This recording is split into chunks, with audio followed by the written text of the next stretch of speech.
Chapter 986. Oming took a deep breath and directly carried Yulili on his shoulder. Yulili's body was suspended in the air. She struggled with her hands and feet and shouted, "What are you doing? What are you doing? What are you doing?" Yi Qianqian looked at this side in confusion. After noticing the movement here, Yi Qianqian was a little angry. She put her hands on her hips and shouted, "Who are you? Tell me your name." Oming held Yulili in his arms and felt a headache. In the past, Yulili would just lie down and sleep after drinking. How could she go crazy when she was drunk? Sure enough, she was influenced by the company she kept. This Yi Qianqian is really, hey. Oming tried not to let her see him. He tried to open a door and walked in. Fortunately, he saw Yulili's digital screen the next day. He carried Yulili and walked inside.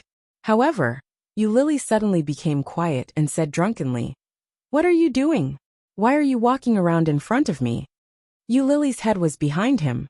Oming turned around and saw Yi Qianqian at a glance.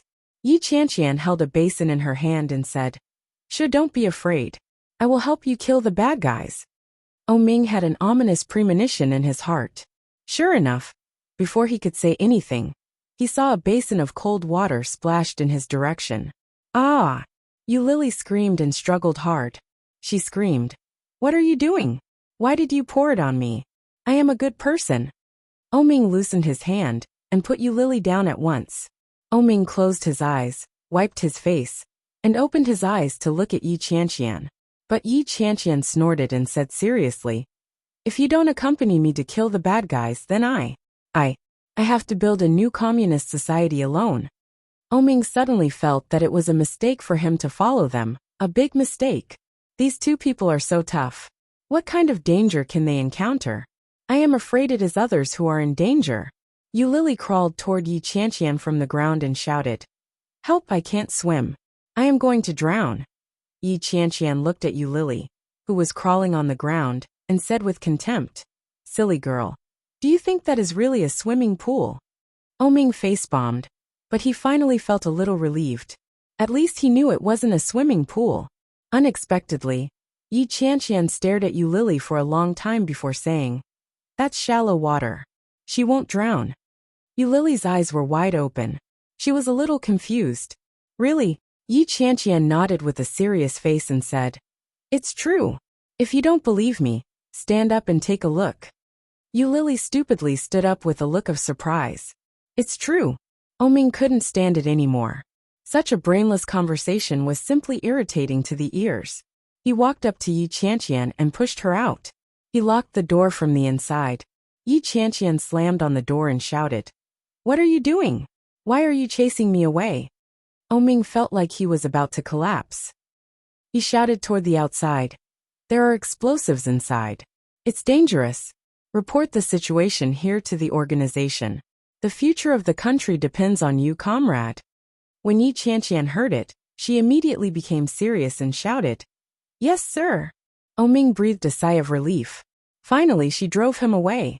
He turned around and saw Yulili, who had been splashed with water by Yi Qianqian. He sighed and turned over her pajamas. When he was about to pull her up, he found that Yulili was staring at him with her eyes open. Oming's heart skipped a beat. He thought she was sober, but then Yulili said, "Comrade, where is the bomb hidden?" Chapter 987. Oming was speechless. He picked her up and patted her on the butt. "Shut up. The bomb has been solved. The organization asked me to help you put on the bulletproof vest." "No." Yulili covered her chest with her hands and looked at Oming in front of her with a dangerous expression. Oming was going crazy. He took a deep breath and asked, "Why?" Yulili heard this question and was a little stunned. "Why?" Covering her chest, Yulili thought for a moment and said in a daze, "Because Oming will be angry." Oming's heart warmed when he heard that. Looking at her silly look, he asked in a low voice, "Who is Oming?" "Oming is AB*TCH. Yulili said confidently. Oming's original expectations were all gone. He lifted her up and said, "Behave." No. Yulili's mouth was dry and she was about to cry. "Oming will be angry. Is Oming so terrible when he is angry? Is he scared to cry?" Oming felt a little funny and asked, What will happen when Oming is angry? I'll scold you, and I'll step on you. It hurts, it hurts. Yulili burst into tears. It really hurts, Shen Luoan said.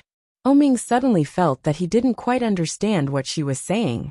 He didn't deny cursing, but when did he step on her?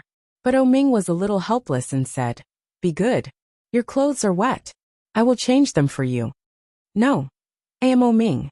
Oming sighed and said helplessly, So, Oming will not be angry, will not curse you, and will not step on you. Be good, change your wet clothes, and then go to sleep, okay? Really? Yulili stopped crying and looked at Oming blankly. Looking at his face for a long time, she asked again, Really? Oming nodded with certainty and said, Yes, it's true. It can't be wrong. With that, Oming reached out to lift her clothes and coaxed her in a coaxing tone. Come on, put on the bulletproof vest.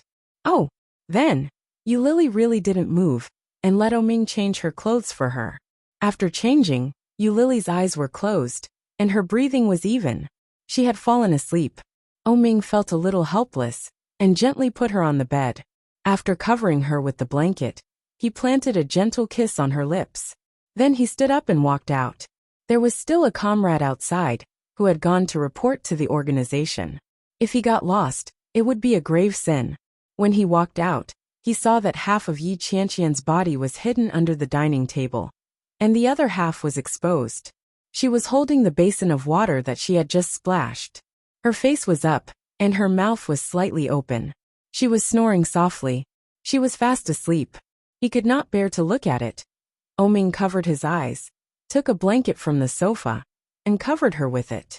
Then, he walked back into Yulili's room. Yi Qianqian was awakened by the cold. He opened his eyes and realized that he was lying on the floor like a lunatic. He got up abruptly, but his forehead hit the leg of the dining table. Dong! Yi Qianqian covered her forehead and wailed. Oh my God! Do you have to do this?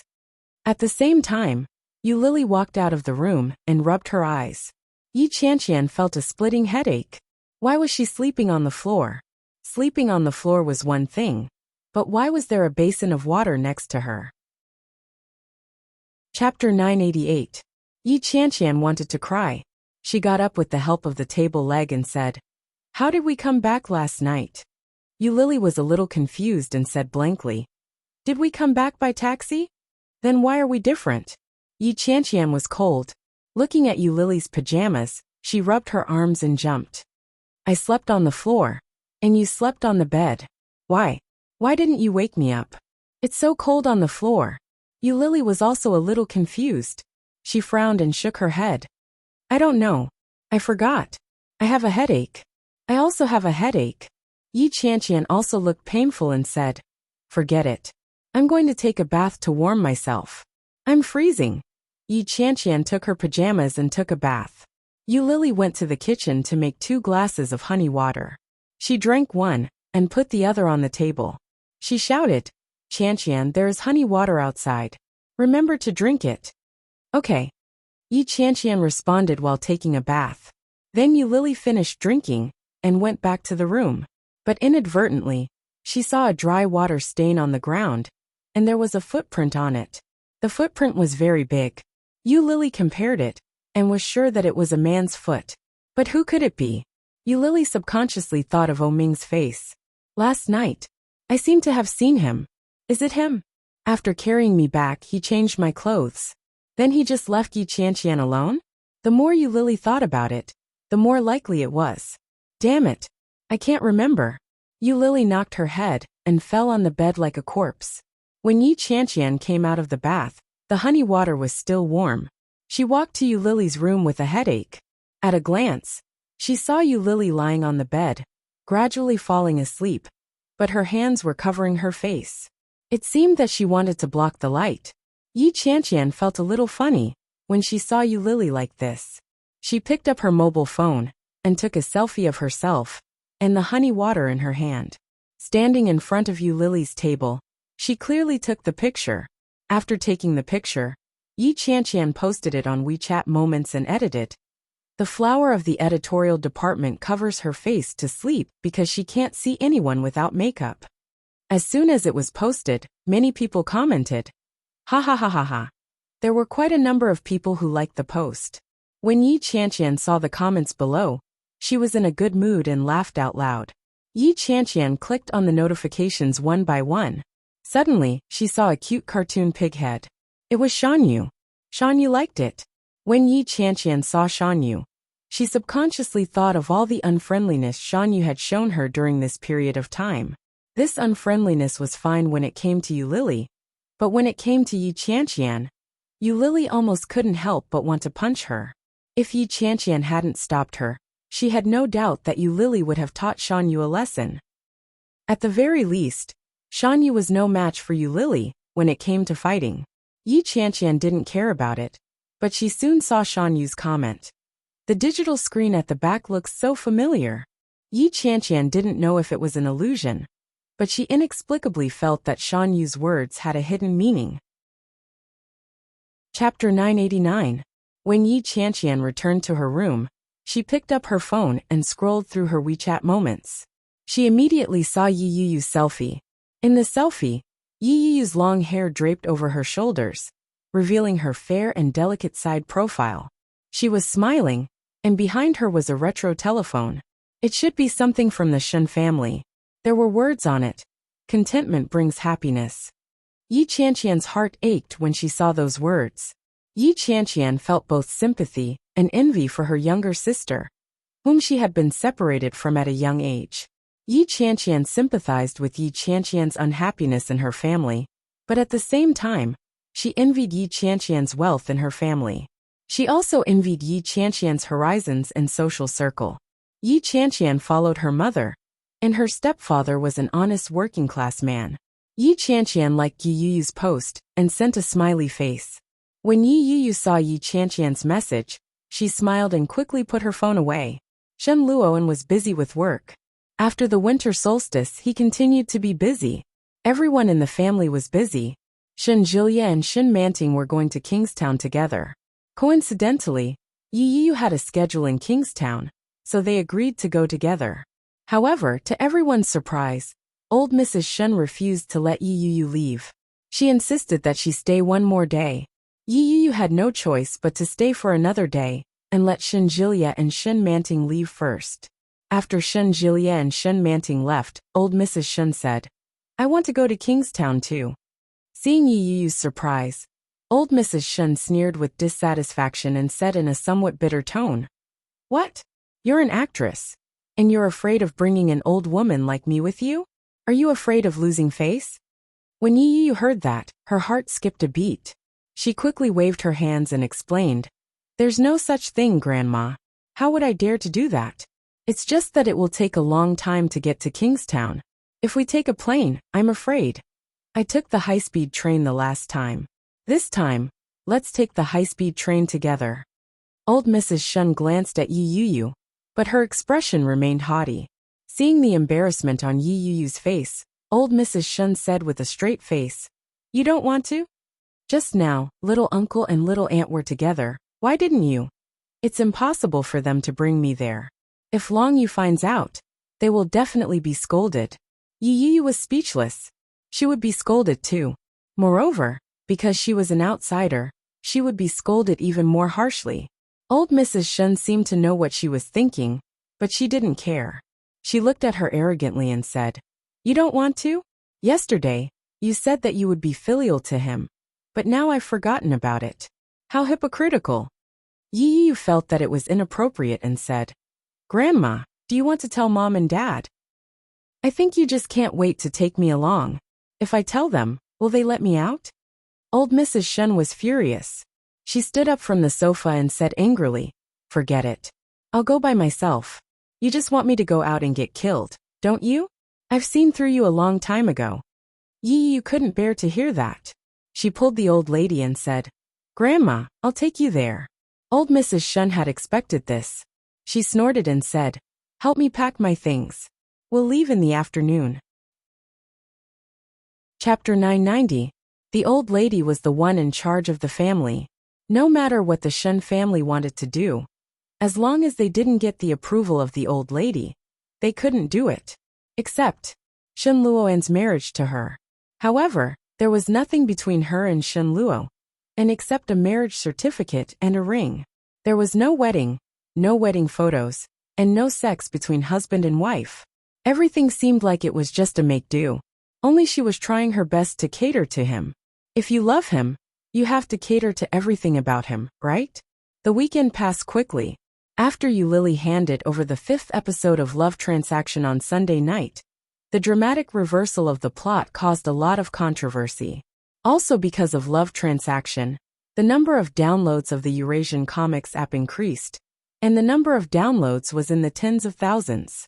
Yi Qianqian's performance skyrocketed, and she became the queen of performance that many people in the editorial department envied. Monday. It was rare that Yi Qianqian didn't ride the bike. She was a little excited and walked with Yu Lily. Yu Lily chatted with Yi Qianqian all the way to the company. After they said hello, they saw the surrounding colleagues pointing at them and whispering to each other. Yi Qianqian sat in her seat, but as soon as she sat down, she heard her boss, Editor-in-Chief Zhou, shouting, "Yi Qianqian, come to my office." Editor-in-Chief Zhou rarely talked to Yi Qianqian. This old woman was a little cold. Recently, except for some boys in the technical department, and Yu Lily, Editor-in-Chief Zhou rarely talked to anyone. It was the first time that she directly called out Yi Qianqian for trouble like today. Everyone's eyes fell on Yi Qianqian, and they whispered. Yi Qianqian had no idea what was going on, and so did Yu Lily. Seeing Yi Qianqian being called into the office, Yu Lily looked around. She found that everyone's eyes were strange, except for Shan Yu. She sat next to Yi Qianqian with a calm face, and was picking up a stack of contracts.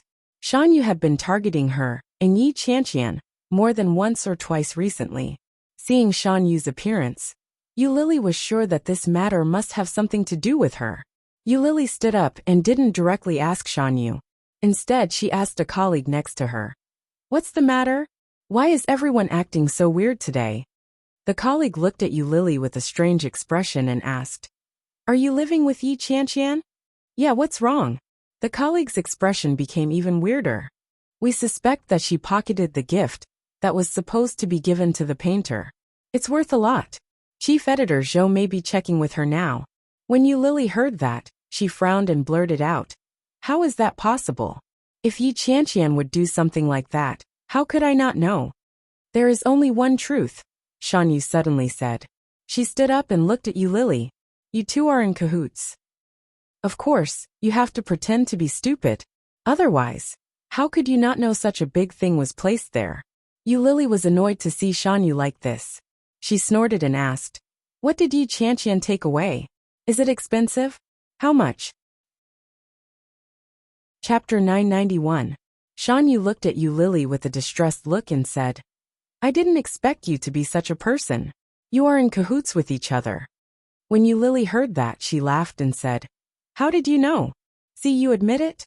Shan Yu looked at her with a disappointed look and said, "Last time, I saw the chat window between you and Yi Qianqian. I clearly saw that you were chatting, and you were talking about gifts." Yu Lily heard this and subconsciously looked back, but she couldn't remember. After all, it had been a long time. However, hearing such words, Yu Lily shook her head and said, "Your glasses are so old. How can you see those things so clearly?" As she spoke, Yu Lily reached out to Shan Yu's eyes.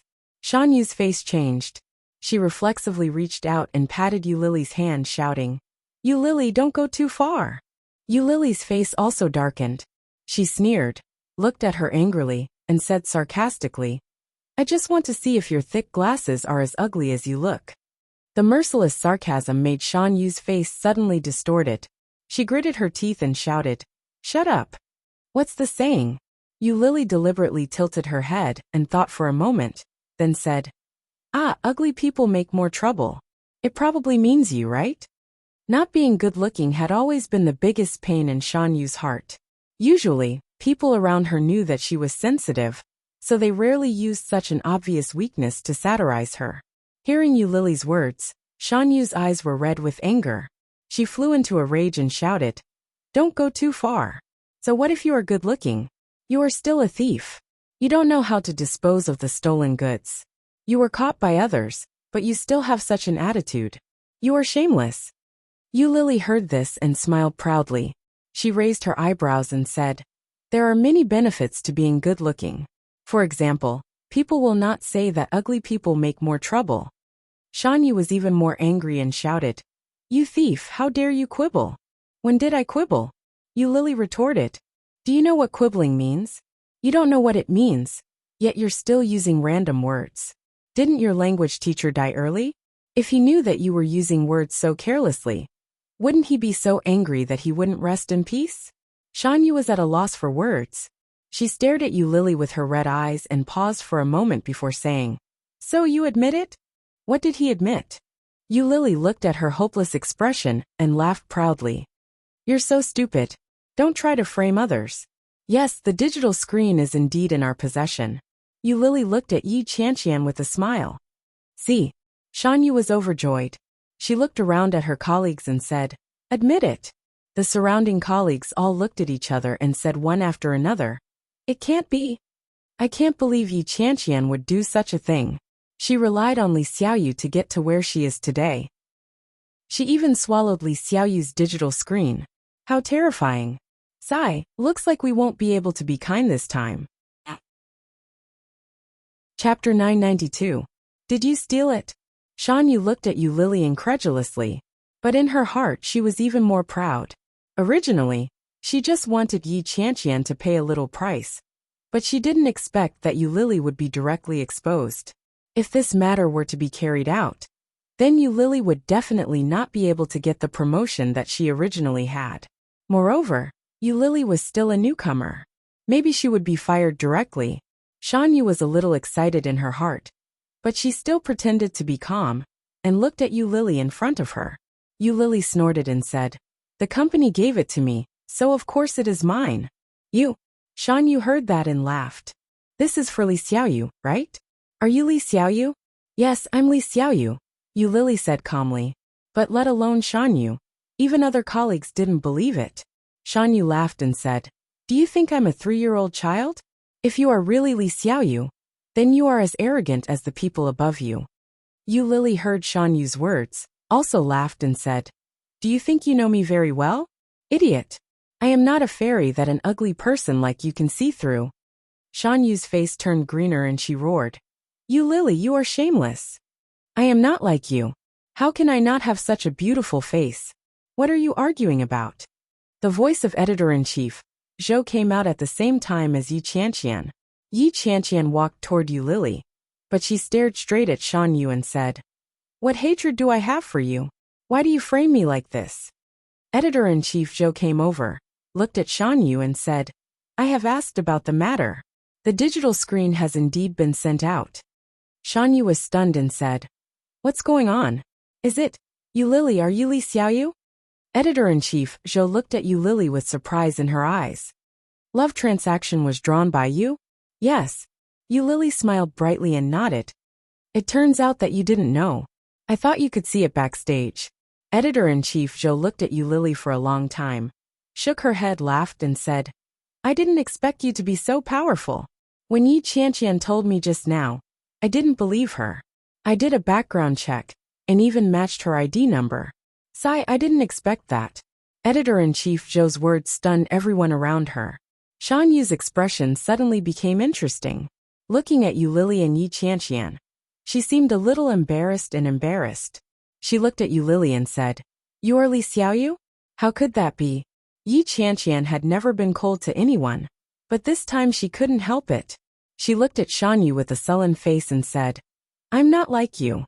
You are useless all day long and full of bad ideas. You actually want to frame me? F***ck. I'm not bad to you, right? Why do you have to do this?" Shanyu's face turned even paler. She looked at Yi Qianqian and shouted, "Qianqian." Editor-in-Chief Zhou, "I don't need her to be my assistant anymore." Shanyu is absent-minded during work every day. There have been several contract problems, and I have to solve them myself. She is not serious and responsible, and she is forgetful. She is so annoying. Dash. Chapter 993. Shanyu's face finally changed. She shouted, "Qianqian, I didn't do that. Don't frame me. You know in your heart whether I did it or not. I've had enough of it." I'm your boss, but you give me a cold shoulder every day. Editor-in-Chief Joe, you do as you see fit. Anyway, I don't want her to be my assistant. It's boring. It's as if everything she does is my fault. So you're blaming me for being ugly and useless? Every word that Yi Qianqian said was very hurtful. Yu Lily raised her eyebrows and looked at Yi Qianqian. They saw a tacit understanding in each other's eyes. It was easy to pick up each other's habits after spending a long time with each other. If it had been before, Yi Qianqian would never have said such a thing. Now that she had said it, she didn't feel guilty at all. Shan Yu was speechless. Editor-in-Chief Zhou looked at Shan Yu and said, Shan Yu, come in with me. Editor-in-Chief Zhou took the lead and walked into the office. Shan Yu stood in the same place. After looking at Yi Qianqian and Yu Lily, she followed Editor-in-Chief Zhou into the office. As soon as Shan Yu and Editor-in-Chief Zhou left, they all came to Yu Lily incredulously and asked, Lily, so you are Li Xiaoyu? Oh my god, the goddess was hiding around us. None of us found out. You are so low-key. Yu Lily felt their incredible eyes. She smiled unconsciously and said, It's okay. I'm just afraid that if I say it, I will face your eyes of worship. It will be very stressful. When everyone heard this, they rolled their eyes and quickly dispersed.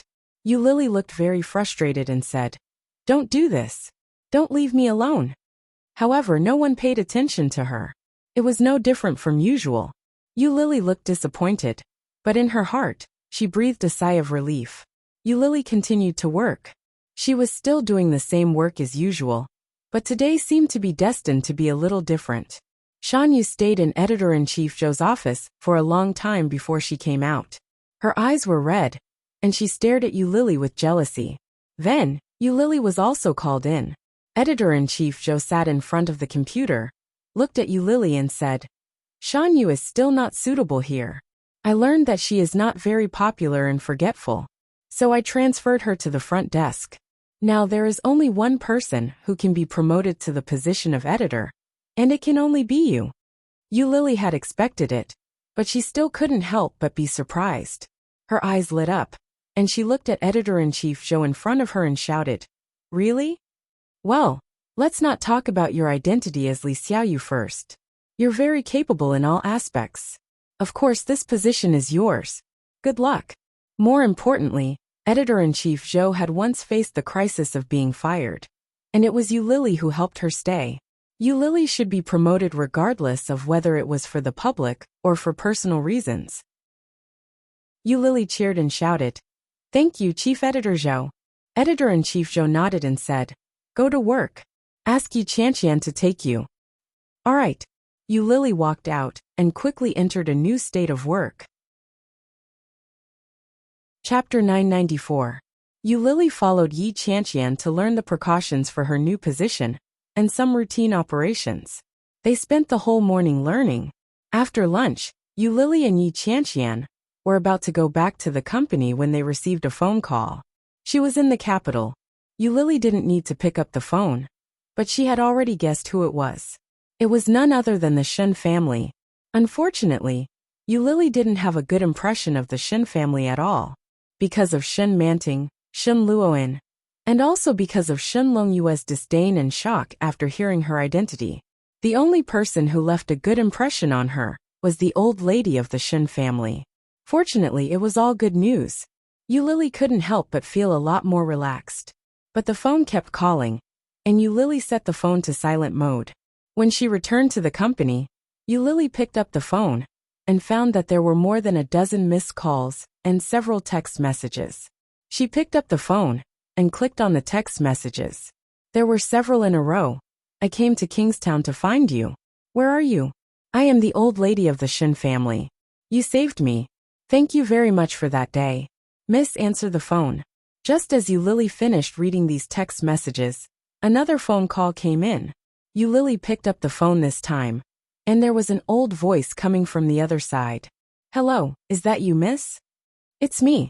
Yu Lily felt a little strange, listening to the voice on the other side. That tone didn't seem to be talking to an outsider. When old Mrs. Shun heard Yu Lily's answer, she was a little relieved and happy. She said, You finally answered the phone. Where are you? I'll go to play with you, okay? Well, Grandma, why are you in Kingstown again? Didn't you go back to the capital? Did you come all the way here to find your grandson? No, I'm here to look for you. What's so fun about looking for grandchildren? They're not filial at all. You're the best. Old Madame Shun's aged voice sounded. She sighed. If an old woman like me were to be seen by my grandchildren on the streets, they would definitely ignore me. But you saved me. I can tell that you are my fated person. To be honest, there is an evil aura in my life. When I looked at your physiognomy and palmistry, I realized that you and I complement each other. Miss, you can help me resolve that evil aura. Also, I can help you solve some problems that you can't solve. Eulily was a little mystified. Such a thing was really amazing. Eulily believed some of it, but not all of it. Hearing the old lady's words, Eulily suddenly felt that something was wrong. Could this old woman be a swindler? However, since she was Shun Manting's grandmother, it shouldn't be possible. When old Mrs. Shun heard that Eulily was silent, she asked, "Where are you?" "I'm working. I'm working in the company." "I see. I'm alone at the station now. I don't know how to get there." "Can you tell me the address?" "Well," Eulily felt a little embarrassed and said, "Why don't you call someone to pick you up? Call Shun Manting or Shun Jilia." Chapter 995. Let Oming pick her up? When Eulily heard this, she immediately thought of the relationship between her and Oming. Although Shun Manting and Oming were not married yet, both parents should have met each other. Oming was also her future grandson-in-law. After Eulily asked her for the address, she called Oming. Oming was in a meeting, and everyone in the meeting room was a little anxious because the meal time was delayed. However, without Oming's permission, no one could leave. Therefore, it dragged on like this, and no one was able to suggest that they should leave first. What everyone didn't expect was that Oming, who seemed to be in a bad mood just now, immediately stopped talking after seeing a phone call. Everyone stared at Oming, and no one dared to speak. Oming picked up the phone, as if there was no one else around, and waited for the other side to speak first. "Oming." "Yes." Eulily thought about her words and said, "Shun Manting's grandmother is in the station. Now she is waiting for someone to pick her up. You go pick her up. I have to go to work and have no time to go." "Shun Manting's grandmother?" Oming felt a little surprised. "How do you know? Since it was Shun Manting's grandmother, why did she come to Eulily?" "She called me." Oming felt even more strange. The old lady of the Shun family had a very strange temper. She treated many people with an aloof look, and her mouth was full of the book of changes. She was a liar. Every time she saw him, she would praise him. Unspeakably noble, unspeakably noble. However, apart from this sentence, there was nothing else. Now she came to Kingstown to find Eulily instead of Shun Manting or Shun Jilia. "Why?" Oming asked subconsciously. Such a thing was too strange. Eulily felt a little helpless. "How would I know? Anyway, she asked you to pick her up. I have already told her. It is your business whether you pick her up or not." After that, Eulily hung up the phone directly.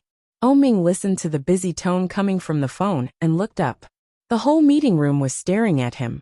Oming's face was still calm, and he said calmly, "Where were we?" Old Mrs. Shun knew that Oming would never come to pick her up. Sitting on a bench at the bus stop, old Mrs. Shun took out her cell phone and called Eulily again. Yi watched her from the side. She felt that when the old lady faced others, she was completely different from when she faced her. Old Mrs. Han was aloof and virtuous toward strangers, and treated her own family with respect. She had a proud attitude toward many people, but when it came to Yu, her face was full of disgust. She didn't even try to hide her unruly attitude. Could it really be because of the so-called confirmation of fate? Just as she was deep in thought, she felt a gentle pat on her shoulder. Yi was shocked and turned her head to look. His gaze collided with a pair of chilly and aloof eyes that were like the cool breeze and clear moon in a midsummer night. Just a glance was enough to make one forget to leave. When she saw who he was, she turned pale with fright. She immediately turned her head around and pretended not to know him. "That's right," Li Jinan said. Chapter 996. Yi almost blurted out the words, which made her feel even more wonderful. Li Jinnan heard the old lady's straightforward praise, grinned, and nodded politely. Hello. Yi Yu stood up and said to the old lady, Grandma, let me take you there. It's faster. Old Mrs. Shun was a little unhappy when she heard this. She turned her head and glared at Yi Yu saying, What? Are you impatient? Well, a few days ago you wanted to be filial to me. Now you're like this. You're so hypocritical. Yi Yu was used to the old lady's tone, but today she said it in front of Li Jinnan, which made Yi Yu feel more embarrassed than ever. How could she? Yi Yu's face was burning, and she explained, No, Grandma, you misunderstood me. I think you just want to get rid of me quickly, and then do your own things, right? I knew that you were already holding a grudge when I asked you to stay at home for one more day yesterday. Old Mrs. Shun's tone was a little bitter. When she spoke, she stared at Yi Yu with some resentment. No. Who is this? Old Mrs. Shun interrupted Yi Yu and pointed to Li Jinnan. Hello, my name is Li Jinnan. Li Jinnan smiled and looked at the old lady. What's your relationship? Old Mrs. Shun's eyes were full of shrewdness. She looked at Li Jinnan, and then at Yi Yu, and snorted. Yi Yu felt a little nervous. Inexplicably, Yi Yu was a little afraid of this old lady. Although she liked to spout nonsense, most of the time, people had no choice but to believe what she said. Moreover, she often said that she could tell something from a person's face. At this moment, Yi Yu's heart couldn't help but beat faster. Will she find out that I and Li Jinnan, it's over, it's a mess? Yi Yu hurriedly said, Grandma, he is my boss, my boss. So that's how it is. I said that you can't hook such a good guy with such a bad life. As she said that, she looked at Li Jinnan with a smile and said, Brotherly, right? Oh, you look really good. Can I see your hand? Li Jinnan nodded. Li Jinnan was baffled. He had never encountered such a situation before. Seeing old Mrs. Shun's radiant smile, Li Jinnan glanced at Yi Yu with a smile and extended his left hand. Old Mrs. Shun's eyes lit up when she saw his hand. Holding it with both hands, he looked at it carefully and said, What a good broken palm. If you were born in ancient times, you would be either an emperor or a prince. You would be rich and powerful all your life. It's a pity that it was broken at the peak of your life. Did you give up on a particularly good future? Li Jinnan withdrew his hand, feeling a little creeped out by the old lady's words. He used to be a major in the military but later retired. He was almost beaten to death by Li Xiao. But how did this old lady know? How mysterious. Li Jinnan cleared his throat and asked, Grandma, how did you know? I am a half immortal. There is nothing that I do not know. Old Mrs. Shun was a little proud. Suddenly, she saw a figure in the distance. Old Mrs. Shun was a little excited and shouted, Miss, I'm here. Eulili saw old Mrs. Shun with Yi Yu and Li Jinnan by her side. She was shocked, but she still walked over. Chapter 997. Old Mrs. Shun was a little happy to see Eulili. She took her hand and turned to look at Li Jinnan. What do you think of this young man? While talking, she leaned over to Eulili and said, This young man is good. He is much better than Oming. Eulili turned her head and looked at old Mrs. Shun strangely. Does this old lady want to introduce me to a boyfriend? She even compared Oming with Li Jinnan? Eulili felt a little embarrassed. Why is this old lady so friendly? As far as I know, the Shun family and the Li family should have no relationship. Old Mrs. Shun made Eulili feel a little embarrassed on the spot. She smiled, looked at Li Jinnan and said, Third Master Li, why are you here? I was passing by and happened to see Miss Yi, so I came to say hello. Do you know this old lady? Of course I know her. Before Eulili could speak, the old lady spoke first and said, This girl is my destined person. She saved my life. Eulili was even more embarrassed. Looking at her arm being held by old Mrs. Shun, she said, Why did you come here by yourself? I'd better call your grandson or granddaughter. I didn't save their numbers. You can call them. Eulili had the habit of cleaning up records. Sometimes when she was bored, she would clear the records. Therefore, she didn't save their numbers at all. Otherwise, Eulili wouldn't have come alone, because she was worried about the old lady. Yi Yu saw the intimate look of old Mrs. Shun holding Eulili's arm, and felt a little strange. It turned out that old Mrs. Shun, who had always been mean in front of her, had such a side. It seemed that old Mrs. Shun wanted to stick to this girl. Old Mrs. Shun wouldn't treat anyone like this. At the same time, Yi Yu also felt a little uncomfortable. She said hello to Yu Lily and said, "Hello, we meet again." Yu Lily naturally recognized that this was Yi Qianqian's sister. She nodded with a smile and said, "You and this old lady? I don't know her. I'm just passing by." Old Mrs. Shun pushed her gently, then reached out to pull the luggage and said, "Let's go." "Where are you going?" Yu Lily looked at the old lady and felt a little distressed. "I don't know where your grandson is." But soon, she thought of something and sent a message to Oming. "Give me Shin Manting's number." Oming had just finished a meeting and sat alone in the conference room.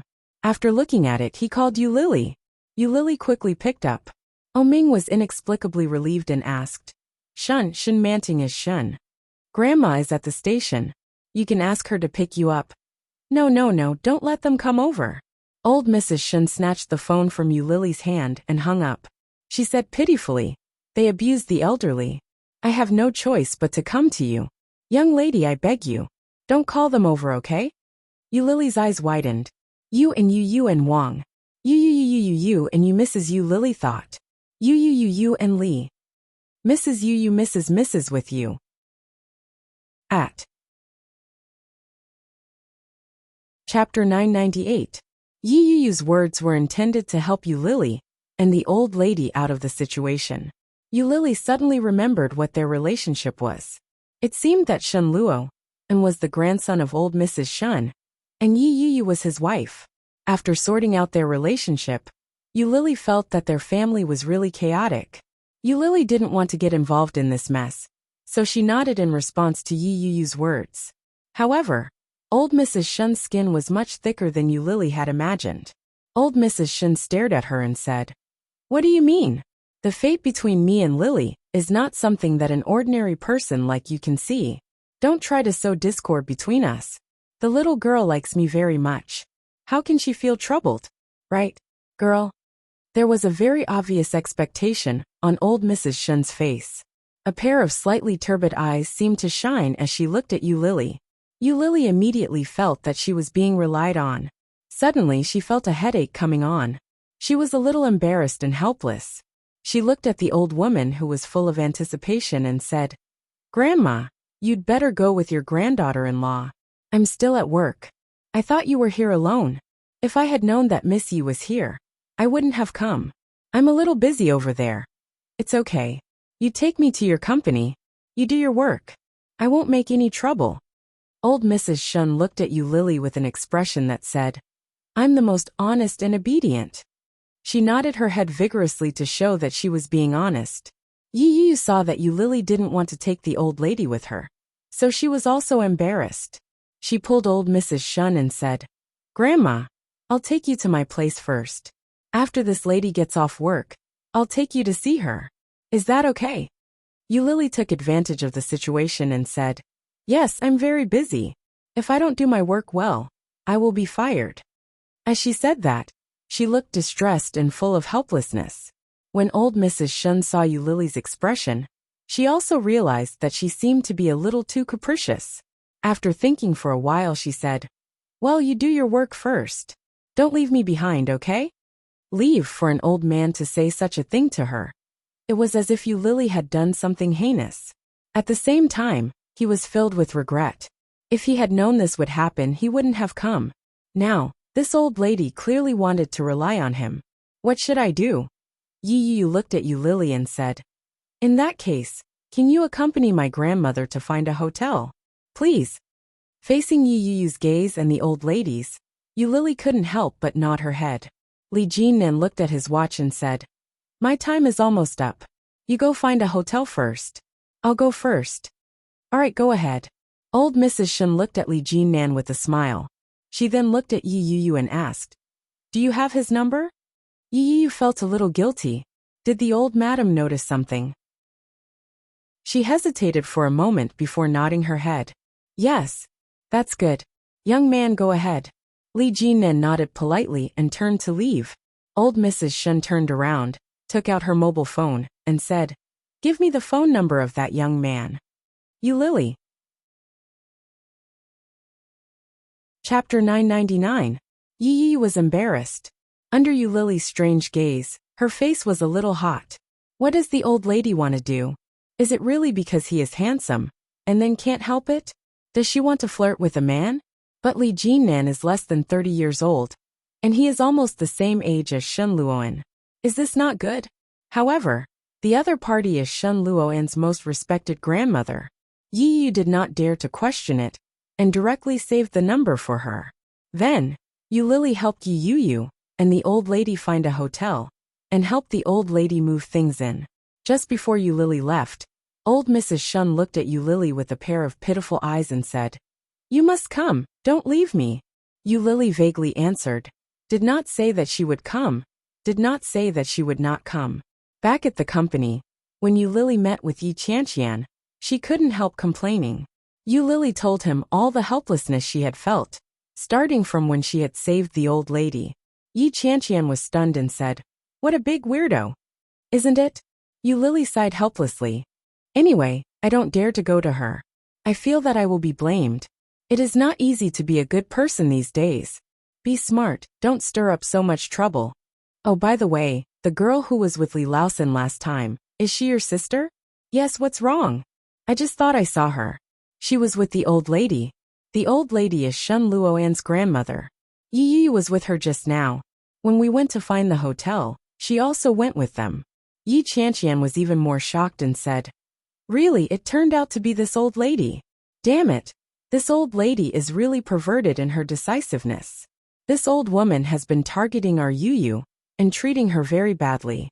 Although I haven't seen her in person, I feel that this old woman is extremely arrogant just by listening to what Yu Yu and my mother said. If it's this old woman, you can't hook up with so many women. What if she goes crazy and bites you?" Yu Lily laughed but did not answer. She was busy until she got off work. During this period, the old lady called Yu Lily many times, but Yu Lily directly ignored her. Yi Yu accompanied the old lady in the hotel and waited for Yu Lily to get off work.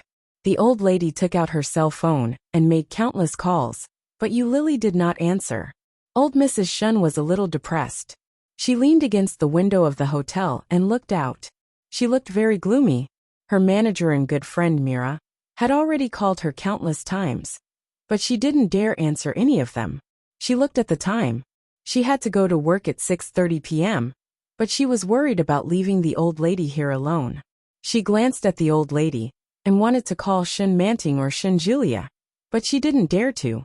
If the old lady knew about it, she might scold her even more. By that time, Brother Luoan would be even more. "Don't you have something to do? Then go do it. I'll be fine here alone." Chapter 1000. Old Mrs. Shun was a little impatient.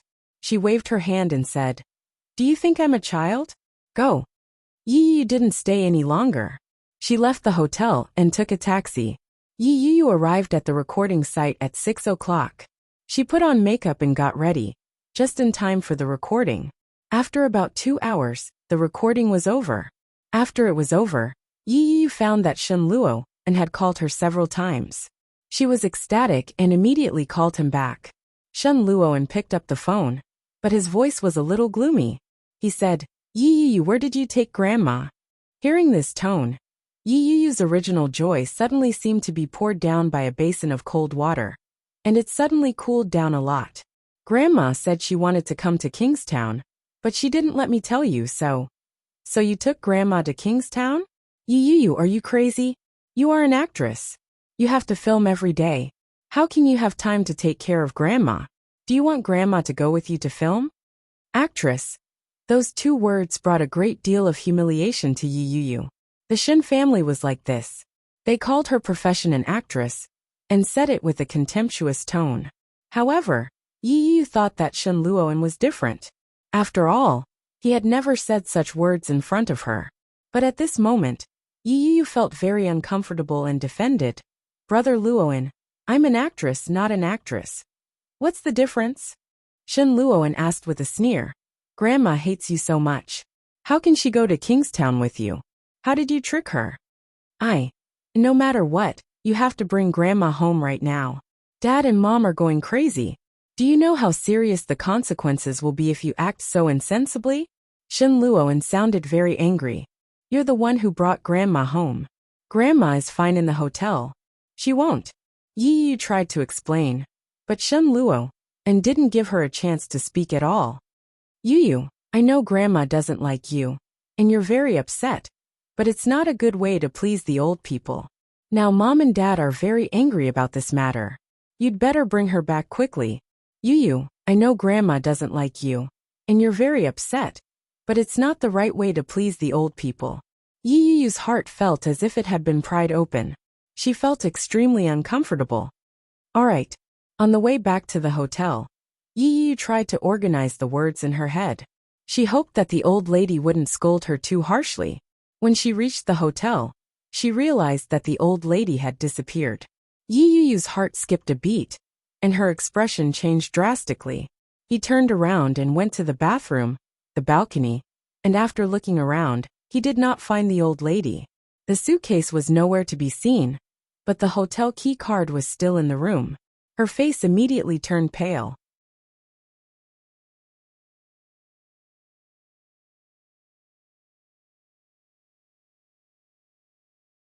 Chapter 1001. Since the old lady likes Lily so much, she must have gone to find Lily, right? But I don't have Lily's cell phone number at all. What should I do? In a panic, Yi thought of Yi Qianqian. Yi Qianqian seems to live with Lily, right? When Yi Qianqian received Yu's call, she was sitting on the sofa watching a Korean drama. Seeing Yu's call, she immediately picked it up and was ready to ask her about the strange things that happened today. But Yu's first sentence was, "Sister, is your roommate there?" Yes. Yi Qianqian was a little confused. Why are you looking for her? Let her answer the phone. I have something to talk to her about. Oh. Yi Qianqian took the phone and immediately jumped to Lily's room. She knocked on the door and walked in, then gave the phone to her. Hello, I'm Yu. We met at the train station today, Yu said. Lily knew who she was and asked, "What's wrong? Have you seen my grandmother? I just went to work, and when I came back, I found that she was gone, and her phone was turned off." As she spoke, Lily could clearly hear the panic in her voice. You saved her last time. If something happened to her on the road this time. Lily was shocked. She also knew that this was not a trivial matter, so she comforted her. Don't worry too much. Let's split up and go to the places where the old lady might go. Does she know anyone here? Yes. Shen Manting and Shen Julia. All of a sudden, Yi thought of them and said, I'll call them. It's my aunt and uncle. Okay. While talking on the phone, Lily also stood up, put on a coat, and said, I'll also go out to look for her. If there is any news, let's inform each other. Thank you. Yi was about to cry. After hanging up the phone, Lily briefly explained the situation to Yi Qianqian and went out to look for her. Speaking of the places where the old lady might go, the first thing that came to Lily's mind was the busy street where she saved the old lady last time. Lily didn't understand why the old lady liked her so much, but if she guessed correctly, the old lady's disappearance was likely to be looking for her. Lily and Yi Qianqian immediately headed in that direction. As expected, when Lily reached the road, she saw old Mrs. Shen sitting on her suitcase by the roadside. That place was where the old lady had been lying the last time Lily had found her. Lily felt a little speechless, but she immediately went forward and called out, Grandma, so you're here. When old Mrs. Shen saw Lily, her eyes immediately lit up and she shouted, Miss Lily, you're here. Oh, I've been waiting for you for a long time. Why are there so many mosquitoes in such cold weather in Kingstown? Because this is the South. It's different from the North. Lily was a little helpless. She helped her pull up the suitcase and said, I'll take you back to the hotel. Missy is looking for you urgently. Chapter 1002. Yi Qianqian felt very puzzled when she heard the old lady's words. Lily doesn't seem to know this old woman well. Does she? Yi was right. That old woman was sick in the head. Lily was a little embarrassed. She immediately changed the topic and said, Have you eaten? Old Mrs. Shen was moved. She shook her head and said, "No, I'm so hungry." Yu Lily was speechless. Yi Qianqian picked up her mobile phone and called Yi Yu. After telling her the address, she found a restaurant with Yu Lily and sat down. The old lady hadn't eaten yet. As soon as she arrived at the restaurant and ordered, she immediately began to eat. When Yi Yu arrived, there were two people following behind her, Shen Manting and Shen Jilia. When Yi Qianqian saw Shen Jilia, her eyes lit up and she shouted, "It's you! What are you doing here?" Shen Jilia was also surprised to see her and said, "I'm here to see my grandmother. Do you know my grandmother?" Yi Qianqian's eyes widened. "Your grandmother? Isn't she Yi Yu's grandmother?" "Well, Yi Yu is my sister-in-law." Yi Qianqian should be glad that she didn't drink water. Otherwise, she would have spat it out at this moment. The world is so big, but the circle is so small. Shen Jilia is actually Yi Yu's uncle? In other words, he is Shen Luo'an's younger brother? Oh my god, how could there be such a coincidence? "Uncle, do you know my sister?" Yi Yu came up from behind. After seeing that the old lady was safe and sound, she quietly breathed a sigh of relief. When Shen Jilia heard Yi Yu shout, he felt a little strange. "Is she your sister? So we are relatives by marriage, haha." Shen Jilia laughed, looked at Yu Lily and said, "Where did you find my grandmother? I didn't know that you were the kind-hearted person who saved my grandmother last time. My grandmother also likes you very much. It seems that we are really destined to be together. It's a waste of this heaven-sent opportunity if we don't get together." Yu Lily took a sip of milk tea, rolled her eyes at him and said, "Take your grandmother away. I'm going back." Shen Manting stepped forward and glanced at the old lady who was still eating. She said, "Grandma, do you know that my parents are worried sick about you in the capital? You are too capricious." Old Mrs. Shen ignored her. She looked at Yu Lily and said, "This restaurant doesn't taste good. Next time, take me to one that tastes good." Shen Manting was a little upset and looked at Yu Lily indignantly. Not only did this woman steal her man, but even her grandmother liked her a little more. "Why? Grandma, it's time to go back. Let's go to my villa. It's the villa Oming gave me. It's big and comfortable. Let's live together, okay?" Shen Manting coaxed. However, old Mrs. Shen didn't buy it at all. She said, "You can go back. I've already told Lily that I'll sleep with her today. You don't have to worry about me." Yu Lily almost choked on her milk tea. She turned to look at old Mrs. Shen and said, "Grandma, you should go back with them. It's not convenient for me. The room is too small. It can't accommodate a great Buddha like you." But she didn't finish her sentence. Old Mrs. Shen looked at Yu Lily and asked with a hint of resentment, "Do you dislike me?" "Yes, yes." Chapter 1003. No matter how stupid old Mrs. Shen was, she knew that Yu Lily had acquiesced. Just a moment ago, he had a look of anticipation on his face, but now he had collapsed. Such a change in expression was seen by everyone. Yu Lily felt a little guilty, but she still hardened her heart and looked away. Seeing this, Shen Manting snorted and said, "How cruel." Sure enough, a person who is willing to sell herself is also hard-hearted. Yu Lily looked up at her with cold eyes. Shen Manting saw her expression and felt a little proud in her heart. She said, "I heard that you broke up with Oming, but you have been Oming's mistress for so many years. Even if you don't have any credit, you have worked hard. You should also attend Oming's wedding." As she said this, she opened her bag and took out a stack of beautiful red booklets. There is no name on it. You can write it yourself and take it out directly. Mistress Yi Qianqian and Yi Yu didn't know this. They looked at each other and saw surprise in each other's eyes. Other guests next to them heard it and also looked over curiously. Yu Lily's face darkened and her eyes turned cold. She sneered and said, "Miss Shen really has a big heart. You're preparing for your wedding, and at the same time, you're trying to get another man to play the taboo game. Isn't it cool to be two-timing?"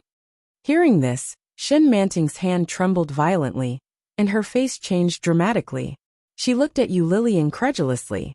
It was impossible. Shen Luo and only showed that side to her when no one was around, and Yu Lily was not familiar with her. How could Did she get the news from Shun Luoan? Shin Manting's breathing became rapid, and her hand holding the invitation suddenly tightened. However, she quickly pretended to be calm and sneered. What do you mean by this? You know very well what I mean. Yu Lily looked at her, stood up, and raised her eyebrows with a smile. I'll go back first. Take care of yourself. Yu Lily quickly walked out. Seeing this, Yi Qianqian quickly followed. Holding the blank invitation, Shin Manting's face quickly changed and became extremely ugly. Shin Jilya looked at Shin Manting and asked in a low voice. Is it true? You have another man? Shin Manting's breathing quickened and she shouted. Shut up. She stomped her foot and turned to leave. Yi felt a little strange. Yu Lily's words kept echoing in her mind, taboo. Yi Qianqian knew that Yu Lily's ex-boyfriend was Ming, but she didn't know that Yu Lily was a sugar baby. Subconsciously, Yi Qianqian thought of the plot in Yu Lily's manga.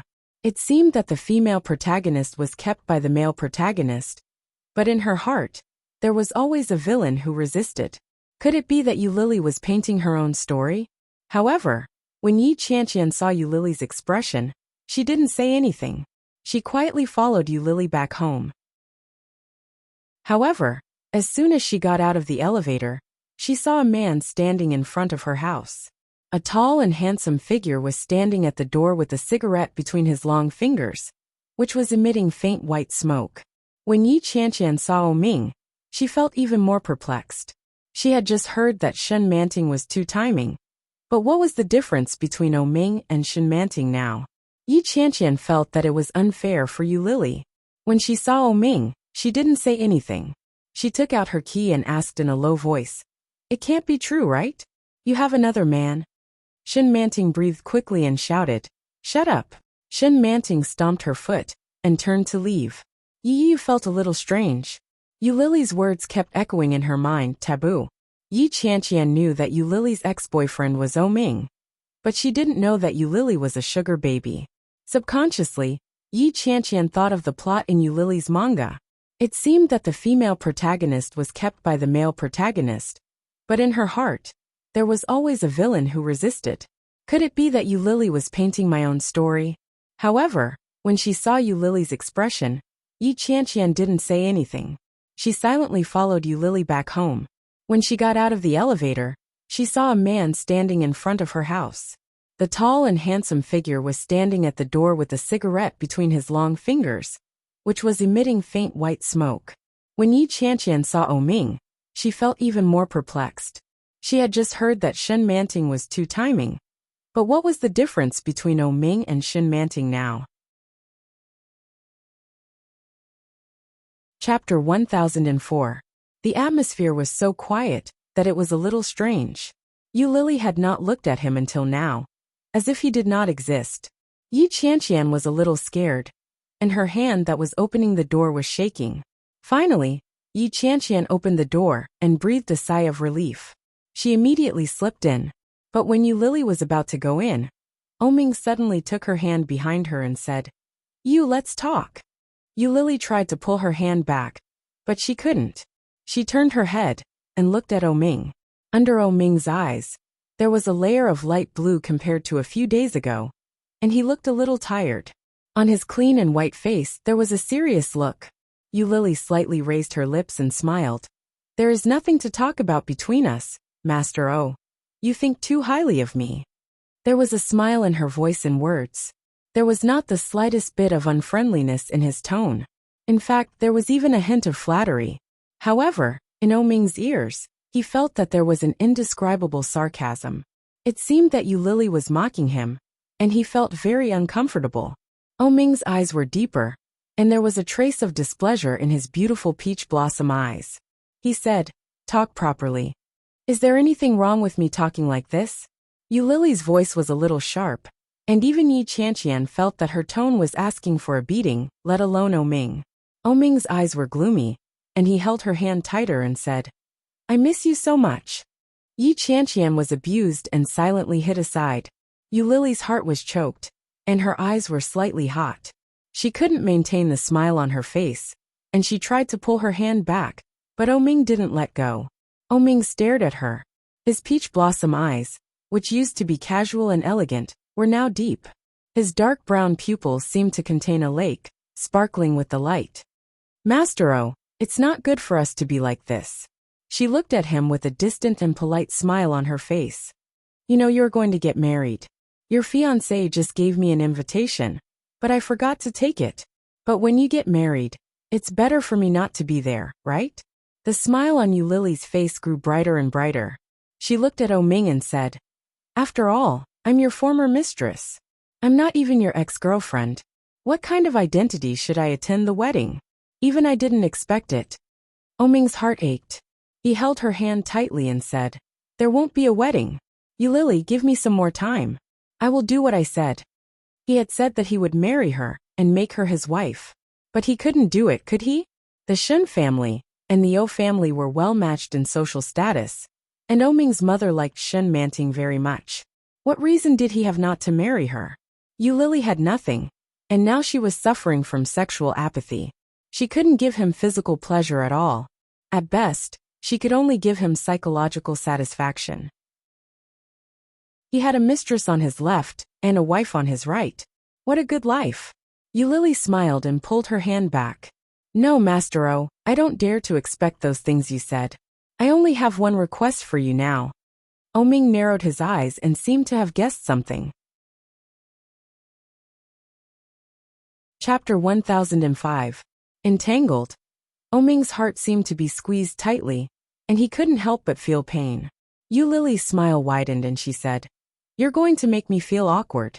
When other people ask me, Hey Lily, who is this to you? I won't be able to answer them. Do you know that?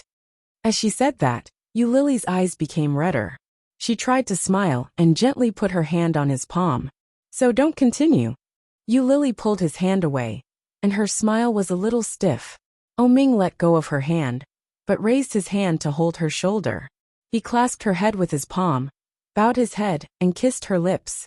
Lily was shocked by his unexpected action, and her heart suddenly jumped. Ming's hand climbed up her waistline, and he gently sucked her lips, gently and lovingly. Such a kiss had nothing to do with lust. It was just a light kiss, and then he released her. In the future, I won't let you be unable to answer. Ming stroked her face with his big hand, and his voice was soft. Lily pushed him away and turned her head. Then she quickly entered the house and closed the door. Yi Qianqian saw Lily come in and blinked. Lily's eyes were red, and when she saw Yi Qianqian's look, she smiled. Are you in a cold war? Yi Qianqian looked at her and asked. Cold war? When a couple or a husband and wife ignored each other because of a quarrel, it was called a cold war. But she and Ming, they were not a couple nor a husband and wife, were they? When Lily heard that, she sneered and said, There is no cold war. It's just a breakup. After that, Lily walked into her room. Seeing that, Yi Qianqian sighed and said, Ask the world what is love. It makes people live and die for each other. For a period of time, Ming didn't appear again. Lily began to take on the work of the editor, and her performance was much worse than Yi Qianqian's. She was praised by Editor-in-Chief Zhou several times, and she even held a celebration party for her. After old Mrs. Shen stopped pestering her, Shen Julia's pursuit became more and more aggressive. In the past, he would only wait for her at the company after work, but recently, it had evolved into squatting at the entrance of the neighborhood. At 7 o'clock in the morning, Lily would be followed by Shen Julia. Shen Julia smiled brightly and said, Hello, you're running in the morning too? What a coincidence. Lily just wanted to laugh, so she mercilessly exposed him. The neighborhood you live in is half an hour's drive from here. You run really fast. Awesome. Shen Julia didn't seem to realize that he had been ridiculed. He laughed out loud, and even looked a little proud of himself. He said, Well said, well said. Shall we have breakfast together later? No, I'm going to buy one for Qianqian. Okay, then I'll go to your house to eat. Shen Julia replied calmly, That's all.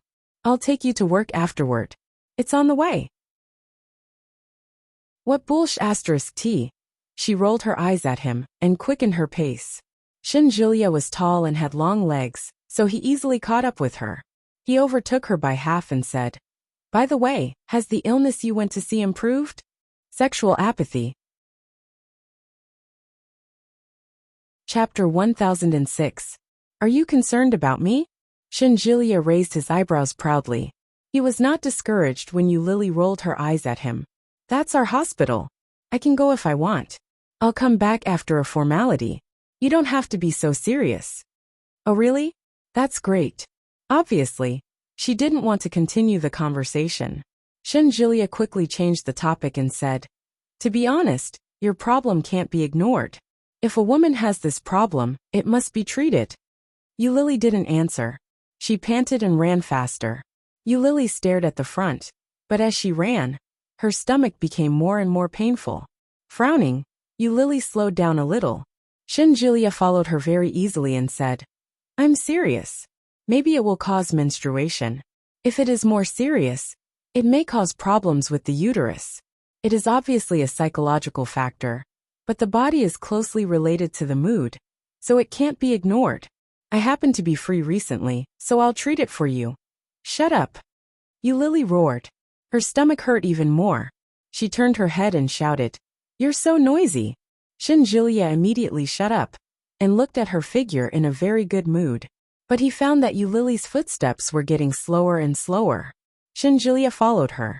Seeing Yulili like this, he slightly raised his eyebrows and asked, What's wrong? Yulili frowned and shook her head. Her lower abdomen was cramping. She took a breath, but the original pain became more painful. Yulili couldn't help but squat down holding her stomach. Seeing her like this, Shinjilia also knew that the situation couldn't be underestimated. He reached out and touched her forehead. It was very cold, and there was a thin layer of cold sweat. Yulili's breathing became more and more rapid. Her body seemed to be pressed by a heavy weight. She reached out and grabbed his hand. Shinjilia was even more shocked and asked, What's wrong? Yulili's eyes became darker and darker, and her head became heavier and heavier. Yulili pushed him away, turned her head and vomited. However, she only vomited a few mouthfuls of water and stomach acid. Shinjilia saw that, patted her on the back and said, You can't do this. I'll take you to the hospital. Yulili didn't answer. She squatted on the ground and felt dizzy. It took a while for him to recover. Yulili grabbed Shinjilia's hand with both of her hands and helped him stand up. Her head was dizzy, and she was about to fall. Shinjilia picked her up in his arms and ran to the back. He placed her in his car and drove to a nearby hospital. The seats in the car were made of white leather. When he picked her up from the seat, Shinjilia noticed the red stain on the seat. Yulili squinted her eyes and looked half asleep. She looked very uncomfortable. Shinjilia finally understood that the woman was on her period. However, would there be such a big reaction during menstruation? All of the girlfriends he had had in the past were still full of energy during their periods. At most, they would pretend to be weak and weak. This was the first time Shinjilia had seen someone like this. Chapter 1007. Shinjilia was a little confused. He thought for a moment, and turned to look at Yulili. Yulili was lying on the bed, weak, and her eyes were blacking out. Hearing this, she said, Yes, I had a miscarriage. Abortion or medical abortion? Medical abortion. Well, women should take care of their own bodies. Medical abortion is the most harmful to the body. You haven't recovered yet. How many times has it been like today? Yulili looked at the ceiling dizzily and said, I don't know how many times, but occasionally. It's better than this situation. The doctor gave Yulili some medicine and said, Have you seen a doctor? This kind of situation should be taken seriously. You can't underestimate it. Maybe you can't get pregnant. You need to find a Chinese medicine practitioner to take good care of it. Then she looked at Shinjilia with some blame and said, A man should look after a woman and take care of her. How can she not recover? After the infusion, Yulili's head was buzzing. When she heard the doctor's words, she had no strength and spirit. She slowly closed her eyes and fell asleep unconsciously. When she woke up, Shinjilia was at the bedside. Seeing Yulili wake up, he seemed a little surprised and said, You're awake? I just made brown sugar water. Drink some. Yulili blinked and looked at Shinjilia, feeling a little confused. Then she remembered something and was shocked, shouting, What time is it now? It's after 10 o'clock. Shinjilia looked at his watch. But when he saw Lily's horrified look, he laughed and said, "Don't worry. Yi Qianqian has already asked for leave for you and explained the situation. What do you want to eat? I'll buy it for you." Lily breathed a sigh of relief, but her lower abdomen still hurt. Hearing Shenjulia's words, she shook her head. Just then there was only a little medicine left. The nurse then pulled out the needle, and Shenjulia helped Lily up. Lily had been lying for more than 2 hours and felt much better, but she still had no strength, and her lower abdomen hurt. Today, she was wearing a light blue sports suit, and there was a red mark on the back of her body. Shenjulia saw it, took off his coat, and wrapped it around her waist, saying, "I'll take you back. Can you walk?" "Sure. Thank you." Lily put her hand on his and said, "I'll walk slowly." Shenjulia didn't force her. He helped her out of the hospital. However, just as he walked out of the hospital, he saw a Bentley driving over. Lily accidentally glanced at the license plate number and was stunned. She looked up and saw Oming getting out of the car. At that moment, Shenjulia's arms were circling around Lily's. He held her hands with both of his hands, as if he was protecting a treasure. Lily also had a men's sports coat tied around her waist. Oming's face darkened.